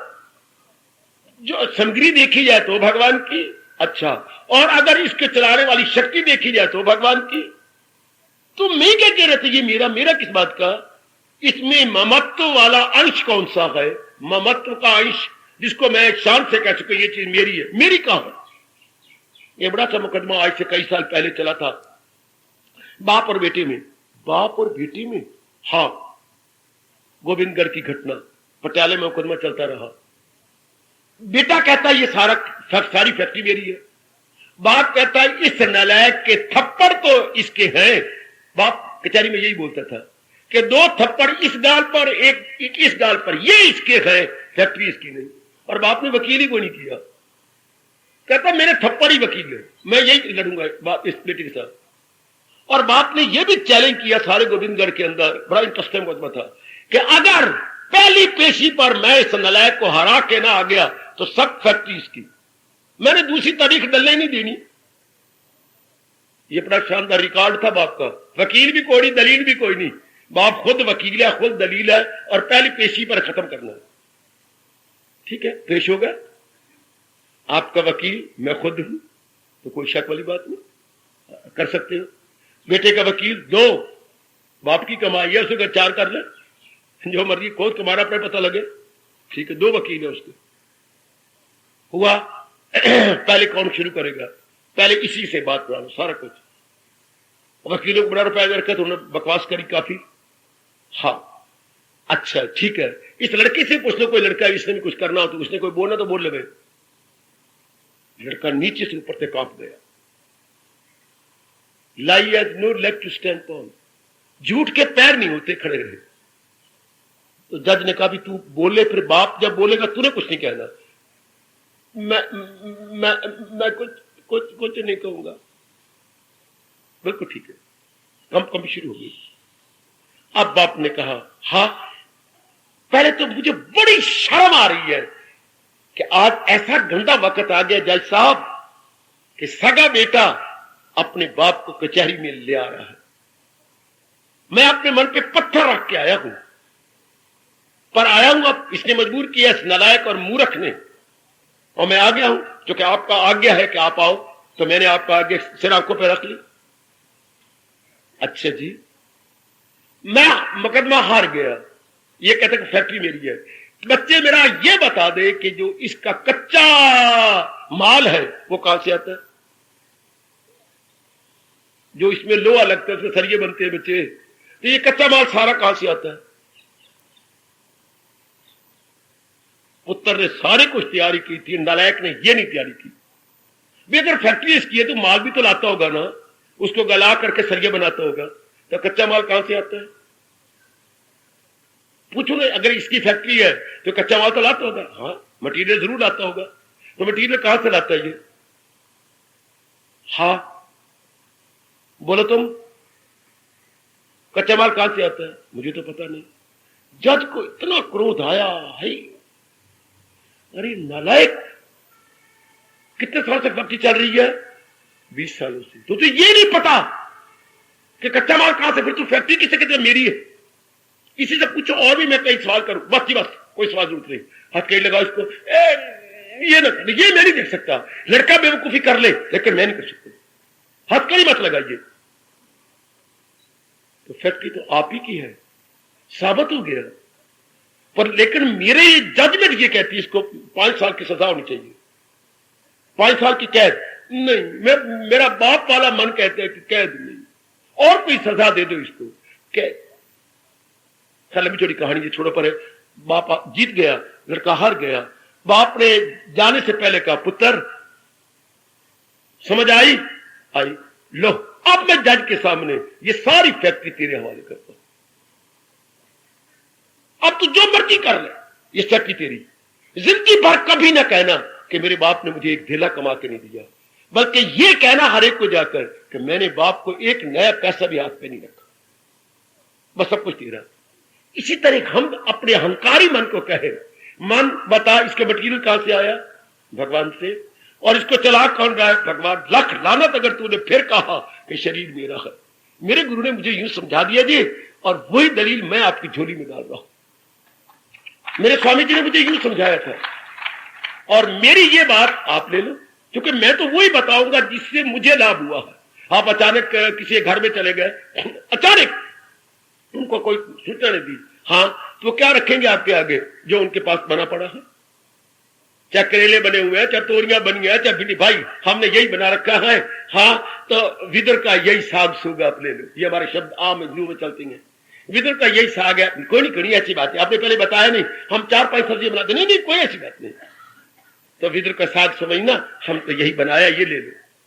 तो इसी तरह मेरे से आप क्या लोगे? जो मेरे आचार्यों ने, मेरे स्वामी जी ने मुझे दिया है, भाई विदर का यही साग है, मेरे से ले लो। ये कितने अच्छा दृष्टांत है महापुरुषों का। मटीरियल किसका? भगवान का। और आत्मा शक्ति किसकी? भगवान की। किस बलबूते तत्ता पानी? जैसे जज ने उसको हथकड़ी लगवानी चाहिए, इसको हथकड़ी लगा लो। नालायक कहीं को ये भी नहीं पता कि मटीरियल कहां से आया। मुकदमा किस बात पर तूने किया है? और उन वकीलों के पास झूठी बातें, तुम लोगों को भी सजा मिलनी चाहिए। बड़ी बेइज्जती वकीलों की हुई, बिल्कुल झूठ, कोई दलील, कोई बात जो तुमने दलील दी इसको साबित करो। आखिर में माफी मांगनी पड़ी वकीलों को, और हाथ जोड़ के माफी मांगनी पड़ी, और हर स्टेटमेंट उन्हें वापस दे दी। झूठ तो झूठ ही है ना बच्चे, और सच्चाई सच्चाई है। पर जज ने ये क्या, माफी इसके बाप से मांगो जिसके खिलाफ आपने ये सारी स्कीम बनाई। बेटे तुम 4 बार माफी बाप के पैरों में गिर के मांग। वहां पहली बार पटियाला में लड़के से जज ने दंडक प्रणाम करवा के माफी मंगवाई। कने दंडक करो, डंडे की तरफ उतर, वेरी गुड, बस मैंने माफ कर दिया, सारी फैक्ट्री तेरी। हाय हाय, सब कुछ तेरा, तेरे अहंकार को तोड़ना था। तो हम लोग जो आ रहे थे अपने मन के अहंकार को तोड़ने के लिए, मनवा मटेरियल भगवान जी का और शक्ति कितनी साफ है। कोई भी आप में ये बात चैलेंज नहीं कर सकता, कोई डिनाई या इनकार नहीं कर सकता कि ठीक है मटेरियल भगवान का 5 और 3 गुण, और जो चला रही है शक्ति वो भगवान की। इसी घड़ी बैठे बैठे शरीर से मोट उठ जाएगा। हाँ, इसी घड़ी बैठे बैठे, यही मेरे पास ही। ये नहीं जिस, मैं बात बता दूं, जो चीज अनुचित है, हाँ, उचित जान लेने के बाद वो नहीं रहती। उसी वक्त जो चीज अनुचित है, झूठी है, बातल है, जो बातल है मौजूद, ये गीता किसने सिद्धांत बताया है? बेटे जो चीज झूठी है, हाँ, झूठी साबित होने के बाद फिर रखे, फिर नहीं रहेगी। जो झूठी मैंने साबित कर दी आपको, हाँ, तो अब वो नहीं रहेगी। जैसे पिता ने जज के सामने साबित कर दी, जो जिसका मुकदमा सब बेसलेस है, सब बकवास है, इसी पेशी पर खत्म होना है, हो गया, इसमें कोई शक नहीं। बल्कि उस जज ने सारे दिन और कोई मुकदमा ही नहीं दिया कि बस मुझे ये एक ही काफी है। ऐसे कभी हुआ नहीं, और शायद पटियाला में कभी होगा नहीं, रिकॉर्ड है। तो बेटे आज यही हम बात सोचें कि मटेरियल हमारा नहीं, और जो शक्ति है वो हमारी नहीं। तो ये बात साबित हो गई। अब मन को कर कर कर मोह तो अपनी चीज के साथ होता है। कभी पड़ोसी के मकान को कहा ये मेरा है, या माफ करना, कभी पराये कुत्ते को भी आपने कहा कि ये पालतू को है। क्या कह रही है? ये तो हमारा है। हाँ, आप ही कहा। एक कुत्ते को भी नहीं कह सकते ये कुत्ता जो है मेरा है। मे भी ये पेट डॉग पर नहीं कह सकती, तो उनका है। यानी दूसरे की चीज को आप नहीं कह सकते कि ना, जरा भर भी नहीं। उस दिन आप हंस रहे थे, क्या पता नहीं, अब जान के क्या अनजाने, मैं तो कहूंगा अनजाने रूप में चप्पल पहन के जा रही थी। अरे ठहरना ठहरना, क्या ये तो मेरी चप्पल आपकी है, आप ले लो। माफी तो मांग ले, आपने तो अपने ले लो, मेरी कहां है? जहां तुमने रखी होगी वहीं ले आ। तो आपने पहचान ली तो आप ले लो, ये तो मेरी है, तू पहन के कहा जा रही है? अगर ना आप देखते तो निकल जाती। अब आपने देख लिया तो तू ले ले, मैं कोई इनकार किया? यहां भी ऐसी ऐसी आती है ना, अगर उसे पहचान ली तो मैं कोई इनकार किया? तू ले ले। कोई और कहती तो और ले लेती, मैंने कौन से खर्च किया, अभी खरीद के लाई, जो कहे ठीक है। तो जो चीज साबित हो गई, जैसे नटमाई, अब देखिए जरा, अब चले ही नहीं कर सकते महापुरुषों के इन शब्दों को कि काया में जो मटेरियल है वो किसका है? भगवान का। और जो शक्ति इसको चला रही है वो किसकी? वही भगवान की। तो मन लज्जित, जैसे मां को नहीं लज्जा आई तो मर्जी उसकी शनिवार को पैदा हुई होगी, पर हमें तो लज्जा आएगी। हमारा मन तो बिल्कुल ही झुक जाएगा, शेम शेम, अंदर से आवाज आएगी कि इसमें तो कोई भी चीज मेरी नहीं। ध्यान देना जरा, इसमें तो कोई चीज भी मेरी नहीं। हाँ, ये तो सार कुछ तो भगवान का है, हमारी तो है ही नहीं। आप निर्मोही बन जाएंगे। जब तक आप काया से मोह नहीं तोड़ते तब तक आप किसी प्राणी से, पदार्थ से मोह नहीं तोड़ सकते। वो निराधार बातें हमारे महापुरुष मानते हैं, यानी बेसलेस वो टॉक है, वो सत्संग भी बेसलेस है, जहां जड़ नहीं काटी जाती अज्ञानता की। जिस सत्संग में अज्ञानता पर चोट नहीं लगती और वैसे चलता है तो उसको निराधार सत्संग मानते हैं, बेसलेस सत्संग। उसका बेस कोई नहीं, बिल्डिंग विदाउट फाउंडेशन। ये क्या बात, बिल्डिंग विदाउट, बिल्डिंग बनी कहां से होगी अगर उसकी फाउंडेशन नहीं है, उसकी बुनियाद नहीं है, तो मकान कैसा? तो सत्संग में पहले बुनियाद चाहिए। हाँ, आधारशिला होगी तो उसके ऊपर कुछ रखा जाएगा, तो पहली बात ही काट दीजिएगा। हाँ, अब आप निर्मोही बन गए। अगर ये बात समझ में आ गई, अगर मेरी देवी के समझ में आ चुकी है तो बस मन टूट जाएगा। नहीं, अब आप का अपने शीर से गया। इसी के कारण से माँ बाप, बहन भाई, पति पत्नी, बाल बच्चे इत्यादि प्यारे थे। हाँ, तो इसी मन टूट गया, ये तो मेरा है ही नहीं, आज भी गया कल भी गया। हाँ, ये आज भी गया कल भी गया। पंच तत्वों का पुतला है ये। सुनिए सुनिए मेरी देवी, पांच तत्वों का पुतला है ये, आज गया और कल भी गया है। पांच तत्वों का पुतला है ये, आज गया या कल गया। रहने वाला ये है तो नहीं, आज गया या कल गया।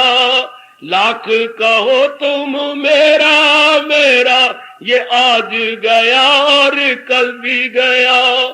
वो तेरे मेरा मेरा कह के चले गए, पर ये टिका तो नहीं। पांच तत्वों का पुतला है ये, आज भी गया और कल भी गया। ये टिकने वाला तो नहीं है। ओ सजनो, ओ कल्याणकामी देवी हो, इस बात को अभी पक्का कर लो। कितना सच्चाई से भरा हुआ सिद्धांत है ये। मटेरियल भी मेरा नहीं, शरीर की सामग्री भी मेरी नहीं, और इस शरीर को चलाने वाली शक्ति भी मेरी नहीं। ये तो मेरे भगवान जी, मेरे इष्टदेव भगवान कृष्ण की है। ऑल बिलोंग्स टू माई इष्टदेव। वरना किस बलबूते आप कहोगे त्वमेव सर्वम मम देव देव, त्वमेव सर्वम मम देव। तुम मेरे सर्वस्व हो। काया हो तो तुम, माया हो तो तुम, और आत्मा हो तो तुम। वरना सर्वम शब्द का अर्थ क्या होगा? अरे सर्वम शब्द का क्या अर्थ लगाएगी? सर्व मैंने सब कुछ। यू आर, अंग्रेजी बोले तो you are my all in all. In all सारा संसार हो गया, संसार के प्राणी पदार्थ। उन प्राणी पदार्थों में तुम ही खड़े हुए नजर आ रहे हो। You are all, all in all को परे कर दो। You are all in all. सब कुछ होगा मेरे सजनों। उर्दू वालों, मैं इसका अनुवाद करूं। हाँ, हे मेरे भगवान, तुम सब में सब कुछ, सब में सब कुछ।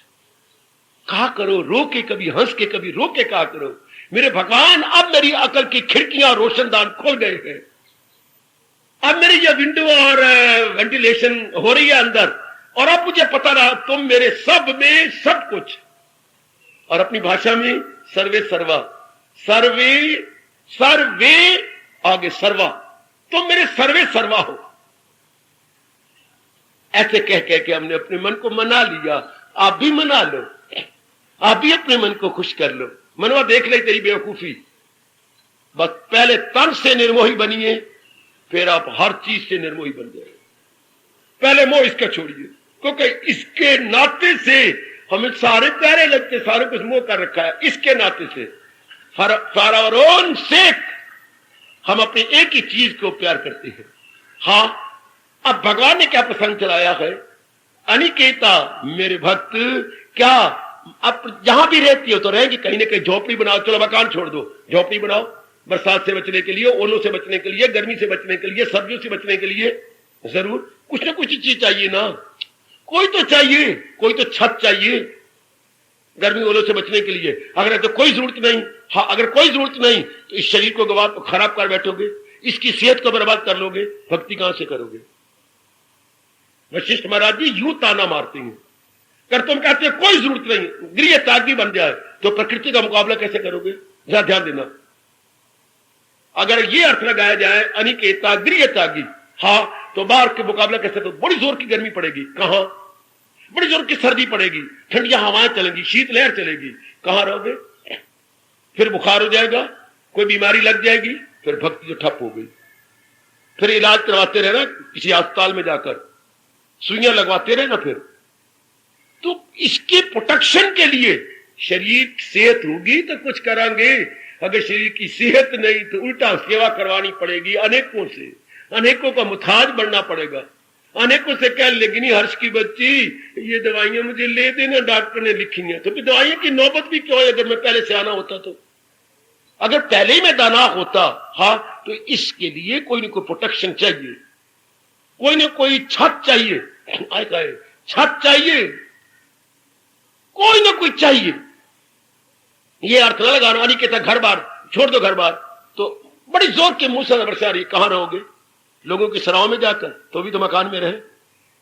हाँ बड़ा जोर का तूफान आ रहा है, दरख्त उखड़ते जा रहे हैं, तो किसी का कहीं तो मकान में जाकर बैठे, जो भगवान के वास्ते जब तक तूफान है तो मुझे अपने घर के बरामदे में खड़ा होने दे, शर्म नहीं आई अपना घर छोड़ती बात, आपको पनाह नहीं लेनी पड़ी, लेनी पड़ी, फिर आपने लेकर के चले नहीं गए। हाँ तो महापुरुषों ने कहा फिर पहले क्यों ना हो जाए, जैसे लोगों के घरों में जाके आप चंद दिन गुजार लेते हो तो अपने घर को भी सराह समझ लो कि ये मेरा नहीं, ये मेरे मालिक की धर्मशाला है। ये अर्थ किया है हमारे महापुरुषों ने कि जहां भी भगवान ने रखा है बड़ा अच्छा रखा है, पर ये खत्म कर दो कि ये मेरा मकान है ना, हाँ ये मेरे भगवान की धर्मशाला, अर्थ बदल दो, रहो बड़े प्यार से, पर मेरी छाप लगा के नहीं। इसी घर में से मनोरमा जी, इसी घर में से तेरे सामने ससुर की लाश निकली, इसी घर में से सास भी चली गई, इसी घर में से वो नौकर को पेट में दर्द थी जो सवेरे खत्म हो गया, इसी घर में देख ले गए तेरे सामने, हाँ इसी घर में तूने भी चला जाना है, घर रह जाएगा लेकिन तू चला जाएगी। इट्टा पत्थर जोड़ के तू कहे घर मेरा रे, ये ना घर तेरा ना घर मेरा, इस मकान के कोठे पे चल, शाम का वक्त हो चुका है, सूर्यास्त हो गया है, ये देख सबसे कोठे की शिखर पर कौन बोल रहे गए, तू कहे घर मेरा रे, न घर तेरा ना घर मेरा, चिड़िया रैन बसेरा रे, चिड़िया चू चू चू चू कर रैन बसेरा, रात जैसे कट के चिड़िया सवेरे उड़ जाएंगी, हम भी अपनी आयु के दिन कट के इस मकान को छोड़ जाएंगे, जैसे सास छोड़ गई, ससुर छोड़ गए, आपका वो नौकर छोड़ गया बिट्टू, वो भी तो छोड़ ही गया, इस तरह हम भी छोड़ जाएंगे। ये भाव सामने रखो, मनवा छोड़ना पड़ेगा, अरे मनवा छोड़ना पड़ेगा। स्वामी जी ने कहा देखो एक राजा, एक पहुंचे हुए फकीर आए बाजार में, तो लोगों ने कहा जो मांगो हम देने को तैयार है, पर आपके चेहरे पर बड़ी रौनक है, आप कोई मस्त अलमस्त फकीर नजर आती हैं, हाँ जो कहो हम देने को तैयार है। हमारे राजा बड़े गंदे हैं नगरी के, उनको समझा दो, मैं रोटी भी तब खाऊंगा, आपसे भिक्षा भी तब लूंगा जब आपके राजा को समझा के आऊंगा, वरना मैं शरीर छोड़ दूंगा इस नगरी में, लेकिन मैं भिक्षा नहीं दूंगा। महात्मा भी आ जाए अपनी बातों पर तो भगवान उनके साथ हो जाती है। ठीक है, चले गए महल पूछते पूछते, और मौका ताड़ा, नौकर या द्वारपाल इधर उधर था, जाके ड्यूटी में बैठ गया, अपने चमटा चिमटा जो भी चीजें थी वही धर के बीचों बीच बैठ गए। इधर नौकरा, हाँ उठो, तुम कौन आ गए? मैं रोटी मांग के वो धर्मशाला भी दे, सारे सुख आपको दे देती हैं। तो ये अगर धर्मशाला साबित कर दो वे नहीं है तो मैं चला जाना और कभी नहीं आऊंगा। राजा आ गया, महाराज के चरणों में प्रणाम। प्रणाम मेरे बेटे, सुखी रहो। महाराज आपने कुछ देना? हाँ मैं रहूंगा जितने मेरे दिल करेगा। तो आपको धर्मशाला, तो ये धर्मशाला नहीं है। महाराज ये धर्मशाला नहीं, आपकी कसम। भगवान कसम मत खा, मुझे 2-4 प्रश्नों का उत्तर दे दे। तुम तो सारी नगरी को राजा हो। हाँ, ये महल किसने बनवाया था? मेरे दादाजी ने। अच्छा, वो कहां गए? भगवान ले गए। फिर कौन रहा है? मेरे पिताजी ने इनका राज किया और इस मकान में रहे। अब कौन रह रहा है? मैं रह रहा हूं। फिर ये मेरे बेटा जो मेरे साथ है, वो बुद्धू, जहां एक रहे और दूसरा जाए और दूसरा जाए तो तीसरा जाए, फिर तीसरा जाए तो चौथा जाए, उसको धर्मशाला ना आखा तो किया कहां? हाँ, इतनी पीढ़ी तो चली गई है और तूने बैठा रहना है। धर्मशाला यही तो होती है, 2 आए 2 गए, 2 आए 2 गए। तेरा दादा गया, तेरा बाप गया, तू भी जाने वाला है। फिर बेटा, फिर ये फिर और एक्सटेंशन करोगे और बनाओगे धर्मशाला। महाराज मैं समझ गया, मैं बड़ा अहंकारी था, मेरे में बड़ा अहमपना था। आपने समझा दिया, बिस्तरा तू भी गोल कर। जैसे वो बिस्तरा गोल करके ढीली दावनियां करके चले गए, बिस्तरा तू भी गोल कर। बस जी मुझे भजन दे दो ताकि मैं अपनी पिछली उम्र तो सिद्ध कर लूं। शाबाश। तो ये मकान तो धर्मशाला की तरह है। आ रहे तेरी सास भी चली गई, आपका नौकर भी चला गया, ससुर भी चले गए, ऐसा मत को समझा दो। अब जहां भी भगवान ने रखा है रहो, जहां भी प्रभु ने रखा है, क्योंकि जिसके मुकद्दर में जौन सा स्थान लताड़ना गए लेना है, वो भगवान ने पहले दे रखा। पहले बनी प्रारब्ध, आप उसमें जमे रहो, आप उसमें रहो, लेकिन ये समझ के ये भगवान जी का है, मेरा नहीं है। ये तो मेरे मालिक ने मुझे अपने शरीर के प्रयोग के लिए दिया है। वरना जो इसके उल्टे अर्थ लगा चुके हैं उन्हें पश्चाताप किया होगा। क्या करेंगे? शरीर रोगी हो गए, दूसरों के मुताज हो गए, आपका काफी टाइम बचा, बड़े आराम से रहो, लेकिन ये समझ लो भाव ये भगवान का, मेरा नहीं। जैसे मेरी सास, मेरा ससुर, मेरे नौकरदाई छोड़ के चले गए, मैंने भी छोड़ के चला जाना, फायदा तो उठा लूं, इस तरह इसका फायदा उठा ले। शरीर को कई छोड़ के चले गए, मकान को कई छोड़ के चले गए। इस अर्थ में हमारे भगवान जी कह रही है, मेरे भगत में क्या गुण होता है? अनिकेता। वो किसी शरीर के साथ, किसी मकान के साथ अपना मन नहीं लगाए हुए होते, अपने मन को बाला बाला रखे होते हैं। भगवती अपने मन को अभाव अभाव किए होते हैं। आप छोड़ जाओ, कहीं तो रहोगे। हाँ, शरीर के दिन काटते, कहीं तो किसी धर्मशाला में जाकर रहोगे, हाँ किसी आश्रम में जाके रहोगे, हाँ कहीं तो रहोगे, तो उसको तो समझोगे कि मेरा नहीं। तो अब जहां भगवान ने रखा उसको क्यों छोड़ते हो? उसको भी हमारे महापुरुष कह गए, यही समझ लो ये मेरे भगवान की देन है और मुझे भगवान के नाते से इसका प्रयोग करना है। भगवान के नाते से शरीर का, सुनो सुनो मेरे भगवान की बात, भगवान के नाते से मन का, हाँ भगवान के नाते से बुद्धि का। मैं क्लियर करता जाऊं, भगवान के नाते से बुद्धि का प्रयोग होगा तो क्या बुद्धि में निर्णय भगवान की भक्ति का होगा। भगवान के नाते से मन का प्रयोग होगा तो मन में विचार भगवान के होंगे। भगवान के नाते से शरीर का होगा तो शरीर के अंगों से भगवान के नाम पर कर्म होगा। अगर किसी की तू पत्नी बन चुकी है, हाँ, तो उसके नाते से ही कपड़े पहनेगी, सब्जी बनाएगी, सेवा करेगी, उसके नाते से। बिल्कुल। तो जिसके हम बन चुकेंगे उसी के नाते से। हाँ, हमने नमक हराम नहीं बनना, हमें नमक हलाल बनना। जिसके हम बन चुके हैं उसी के नाते से इरादा, उसी के नाते से विचार, उसी के नाते से कर्म। तो फिर यह हमारा कहा रहा, उसके नाते से मकान भी उसी के नाते से। जब आप उसी के नाते से रहना शुरू करती हैं, इसको मेरे भगवान कह रहे हैं, क्या वो मकान में रहता हूं भी न रहने के बराबर है। किसी प्राणी पदार्थ को अपना नहीं समझता, मकान को अपना नहीं समझता, शरीर को अपना नहीं समझता।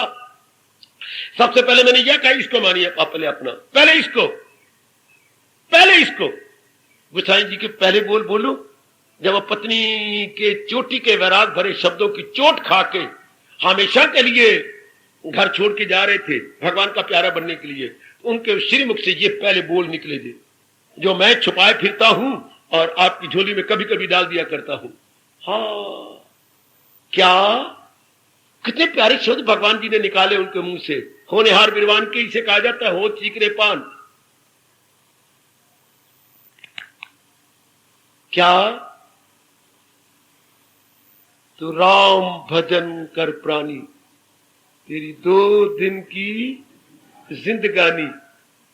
काया माया बादल छाया, मूर्ख मनुआ क्यों भरमाया। उड़ जाएगा सांस का पंछी, फिर क्या आनी जानी। तो राम भजन कर प्राणी, तेरी 2 दिन की जिंदगानी। ये काया और ये सारा शरीर माया, ये सारा संसार, ये तो बादलों की छाया की तरह ना। बादलों की छाया थोड़ी देर रही, पानी बरसा और बादलों तितर बितर हो गए। तो ये भी इसी तरह। रहो मेरी देवियों, मेरे भगवान ने जहां भी रखा है रहो, लेकिन रहो महाराज जी के नाते से, भगवान के नाते। मकान के साथ मोह तब होगा जब अपना मानोगे। नहीं है मेरे भगवान का, मेरी सास भी इस मकान से चली गई, मेरे ससुर भी चले गए, हमारा बिट्टू नौकर भी चला गया, तो मैंने रह जाना, मैंने भी अपने दिन पूरे करने। मालिक का है ये सब कुछ, मालिक का है। जिस मकान पर जमीन बनी वो मालिक की, और जो ईटा रोड़े पत्थर सीमेंट ये कहां गए, ये भी इसी प्रकृति से तो लाए थे। इसी प्रकृति जो माया ने पर्दे डाल दिए है कि हमने कहा ये मेरा बना है, सब कुछ भगवान का। ये अर्थ, इस अर्थ के साथ भगवान ने किया है अनिकेता। वो किसी स्थान को अपना नहीं समझता। यू अर्थ लगाना मेरी भगवती, किसी स्थान को मकान को अपना नहीं समझती, और भगवान की देन समझती है। अगर मीरा भी सबको छोड़ छुड़ा के चली गई और वृंदावन में किसी एक विशेष मंदिर में रही, तो भी तो मंदिर में रही, पर यह समझ के ये मेरे गिरधर गोपाल का मंदिर है।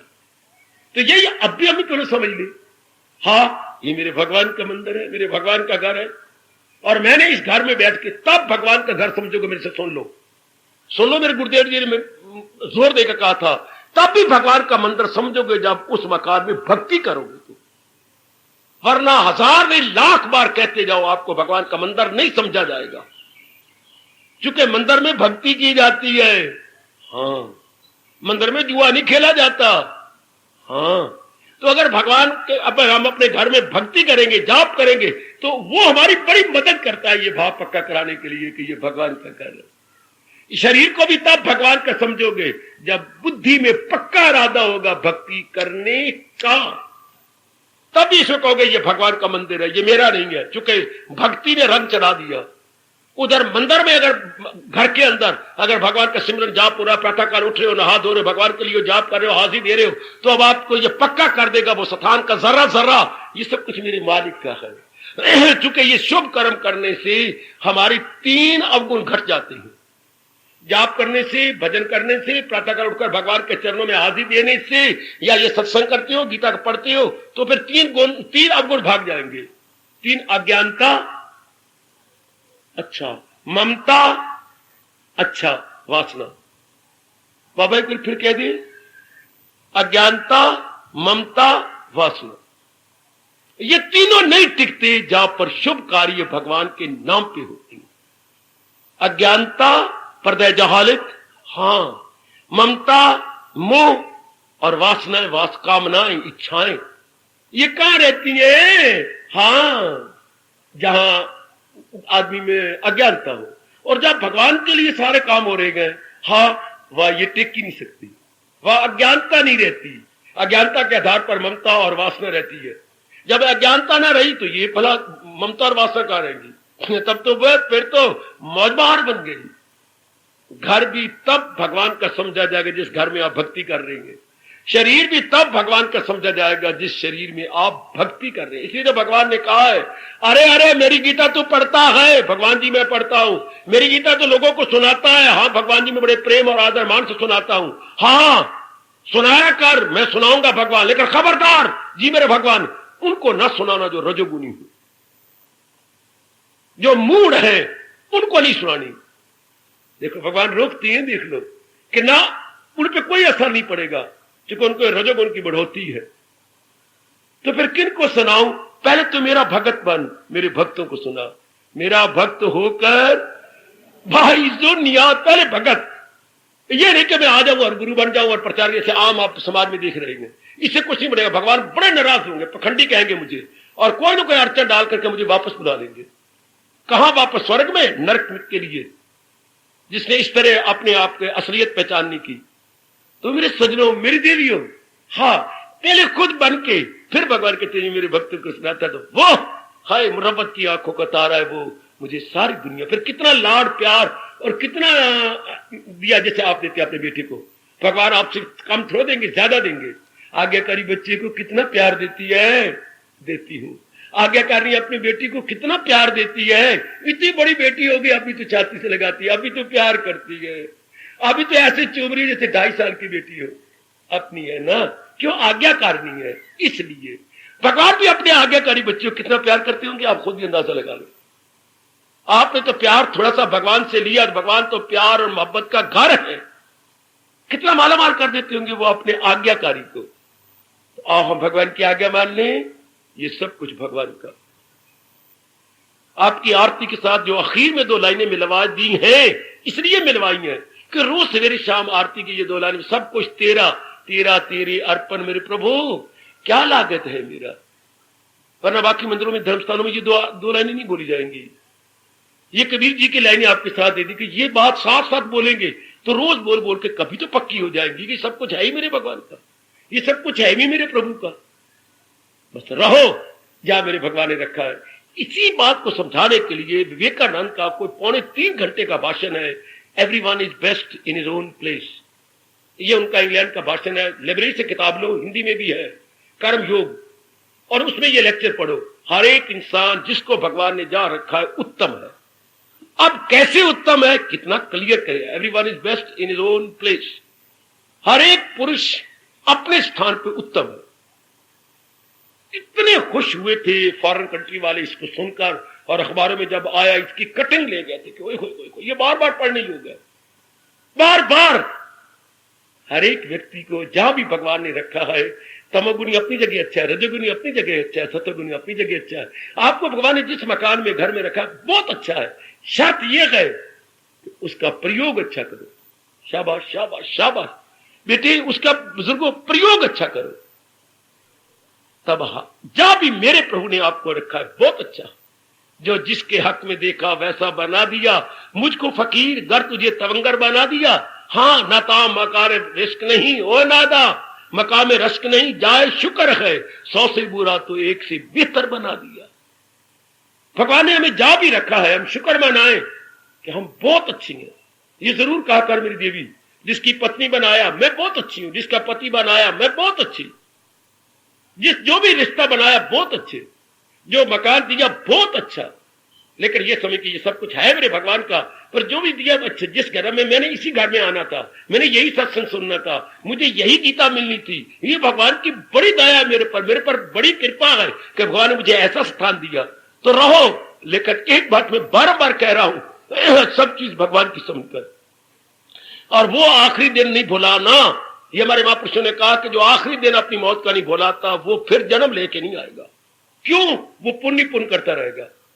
जिसको अपना आखिरी दिन भूल जाता है, उससे कुकर्म होती हैं, उससे कुनीतियां होती हैं, उसके मन में ही काम क्रोध मोह लोभ निवास कर सकती हैं। जिसको आखिरी दिन याद, जिसे पता है मैंने चला जाना, आज नहीं तो कल मैंने छोड़ के चला जाना है, और छोड़ के चला जाना है तो फिर सारे शुभ कर्म आपसे होंगे। विवेक वैराग कभी आपको छोड़ के नहीं जाएंगे। अगर आप ये भाव पक्का करेंगे, जाएगा जब जहां से कुछ भी ना पास होगा, 2 गज कफन का टुकड़ा तेरा लिबास होगा। जब जाएंगे क्या ले जाएंगे? क्या लाए थे? नंगे मुनंगे मां के पेट से निकले, और आखिर में भी नंगे मुनंगे जब समाज में जाते हुए अच्छे लगते, अंग शरीर ऐसे, थोड़ा सा कपड़ा ऊपर, शर्म का बुर्का ढाक देंगे बस। अगर इंसान आखिरी वक्त को याद करे जो कि जरूरी है आना, विवेक वैराग जवान रहेंगे। और मेरी बेटी तुम भक्ति करते रहोगे, आपका मन भगवान की ओर झुका रहेगा। बस ये जैसे मैं आपको कहा करता हूं, लाखों दिनों में अपने 2 दिन ना भूलना, एक दिन वो आने वाला, एक दिन ये जाने वाला। ये हम नहीं भूलेंगे। लो फिर जा भी रहो, फिर क्या हो गया? अनिकेता, मकान में रहते हुए मकान में नहीं रहे, शरीर में रहते हुए भी शरीर, पहले ये कहना शरीर रूपी मकान में रहते हुए भी ना रहोगे, और अपने घर के मकान में रहते हुए भी ना रहोगे, क्योंकि ममता तो भगवान के साथ हो गई है। इनको तो हम समझते हैं प्रयोग करने के साधन है। ये प्रयोग करने के साधन, घर क्या बन गया? धर्मशाला। शरीर क्या बन जाएगा? मंदिर। शरीर हमारा मंदिर बन जाएगा, क्योंकि इससे जाप करेंगे, भजन करेंगे, पुण्य करेंगे, दान करेंगे, पूजा करेंगे, पाठ करेंगे, गीता जी पढ़ेंगे, इन आंखों से बुरा नहीं करेंगे, कानों से बुरा नहीं सुनेंगे, हाथों से बुरा, ये सब भगवान के तो बन गया। फिर अब हमारा दिल ही नहीं करेगा आंखों से तकने का, कानों से गंदा सुनने का, मुंह से गंदी मंदी चीजें खाने का, हाथों से किसी को कठोर बनने का, पैरों द्वारा किसी गंदी जगह जाने का। अब मन के विचार ही नहीं आएगा, कर्म करना तो बड़ी दूर की बात हो गई। जब हमारा अपना यह हाल हो गया तो उस घर में रह के हमको कर्म कैसे कर सकते हैं? पहले अगर इस घर को हम ठीक कर लें तो ये जहां भी रहेगा इसका छाया उस पर पड़ेगा, तो वो भी अच्छा हो जाएगा। तो ये भी भगवान का, जी हां, और वो जो है मकान भी भगवान का।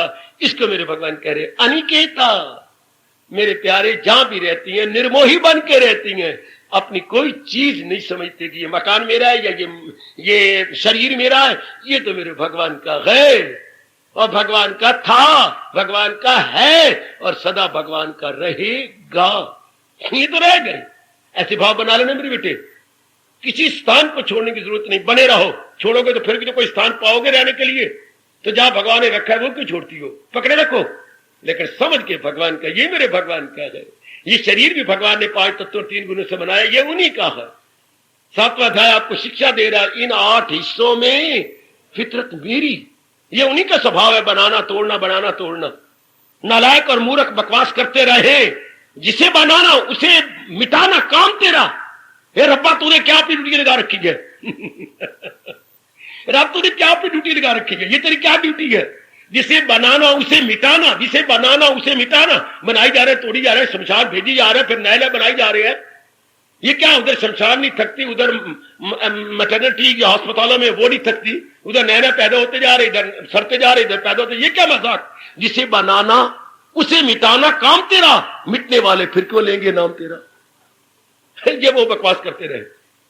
मिटने वाले इसलिए, उनको अगर मैं सामने होता तो मैं जवाब देता, मिटने वाले इसलिए उसका नाम लेंगे कि फिर ना मिटे, ऐसे मिटे कि फिर ना मिटे, ऐसी मरनी मर चलो फिर ना मरना होए। मिटने वाले इसलिए भगवान का नाम लेंगे। वो तो दलील नहीं दे सके, कह के बकवास कर गए कि जिसे बनाना उसे मिटाना काम तेरा, मिटने वाले फिर क्यों लेंगे नाम तेरा। मिटने वाले इसलिए नाम लेंगे नालायक कि वो बार बार मिटे नहीं, बार बार बने नहीं, बार बार इस गर्दश में ये चक्कर में ना आए। आओ मिलजुल करके ऐसे पवित्र सैचुरेटेड वातावरण में बैठे हुए हम ये अभी जान लें, इससे पहले कि मौत जबरदस्ती हमें निकाले, वाजिब नहीं। शरीर से जबरदस्ती में धक्के देके निकाले और मकान से धक्के देके बाहर निकाले, वाजिब नहीं। हम आज ही डिक्लेयर करते हैं भगवान के चरणों की सुगंध खाकर, ये शरीर भगवान का है, मेरा नहीं। ये मन भगवान का है, मेरा नहीं। ये बुद्धि भगवान की है, मेरी नहीं। जो इन तीनों को चला रही है वो शक्ति आत्मा भगवान की है, मेरी नहीं। और जिस घर में भगवान ने रखा है वो मेरा नहीं, भगवान की कसम वो मेरे भगवान का। भगवान चाहे 100 दिन रख ले, चाहे 1 दिन रख ले, है सब भगवान का। ले भगवान, अगर इसमें सच्चाई है तो मेरी भक्ति बढ़ाई चल, अगर इसमें सच्चाई नहीं है तो मुझे बिल्कुल मिटा के रख दे। ऐसी कहा करो भगवान को। अगर ये सच्चाई है मेरे भगवान मेरे शब्दों में तो मेरी भक्ति बढ़ाई चल, अगर सच्चाई नहीं तो मुझे मिटिया मिट कर दे। शरीर भगवान का और ये शरीर जिस मकान में रह रहा है वो भी भगवान का, भगवान का। तब ये गुण आप में आ गया। अनिकेता, मेरे प्यारे जहां भी रहती हैं उसको अपना समझ के नहीं रहते, निर्मोही बन के रहते हैं। उसको धर्मशाला या सराय बन के समझते, ये सराय है, मेरे आज भी जाना कल भी जाना। समझे मेरी बेटी, भरी नारी चोला है और आप नरम हैं, लेकिन इस गुण को भी तो लेना ही है ना। जहां भी रहो बड़ा सुंदर, बड़ा अच्छा, लेकिन ये बात, ये तो मेरे भगवान का मकान है, ये तो मेरे प्रभु का मकान। और ये चलता फिरता मुंह बोलता जो है, walking and speaking A mobile home of almighty, ये भी भगवान का है। जिसे नॉट होम, चूंकि भगवान की आत्मा है तो टेम्पल कहिएगा, ये भगवान का मंदिर है। हम इसको मंदिर क्यों कहते हैं? भगवान जी के पावन विग्रह है उसके अंदर, पावन विभूति है उसके अंदर, इसलिए हम मंदिर बोलते हैं। हर एक घर को मंदिर नहीं कहा जाता जिसमें भगवान की सत्ता हो। शरीर में भगवान की सत्ता, इसलिए विवेकानंद कहा करते थे ये तो वॉकिंग टेम्पल ऑफ ऑलमाइटी है। बड़े हमसे थे फॉरेन कंट्री वाले, उन्होंने कहा वॉकिंग टेम्पल ऑफ ऑलमाइटी, जो कि भगवान की विशेष शक्ति है इसके अंदर, इसलिए ये टेम्पल है। आप भगवान का भजन करती हैं इस शरीर में, ये भगवान का टेम्पल। हाँ, और जिस मकान में आप भजन करती है वही तो भगवान के टेम्पल हो गया। परमात्मा करे ये भाव सदा के लिए मेरा और आपका बन जाए। हार्दिक धन्यवाद, हार्दिक आशीर्वाद। अब अपनी शहंशाह की आज आरती बड़े प्रेम और श्रद्धा से उतारे।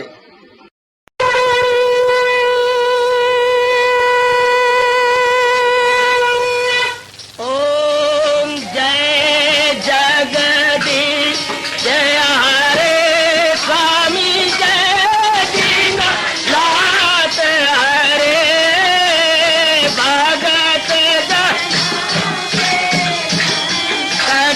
दास जनों के अवगुण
भवन्तु सुखिनः सर्वे सन्तु निरामयाः सर्वे भद्राणि पश्यन्तु मा कश्चित् दुःखभाग् भवेत्। हरि ओम शांति शांति शांति। ओम प्रभु इसलिए भगवान कृष्ण की जगत गुरु भगवान कृष्ण महाराज की सप्ताह में सफल करना इसलिए हार्दिक धन्यवाद।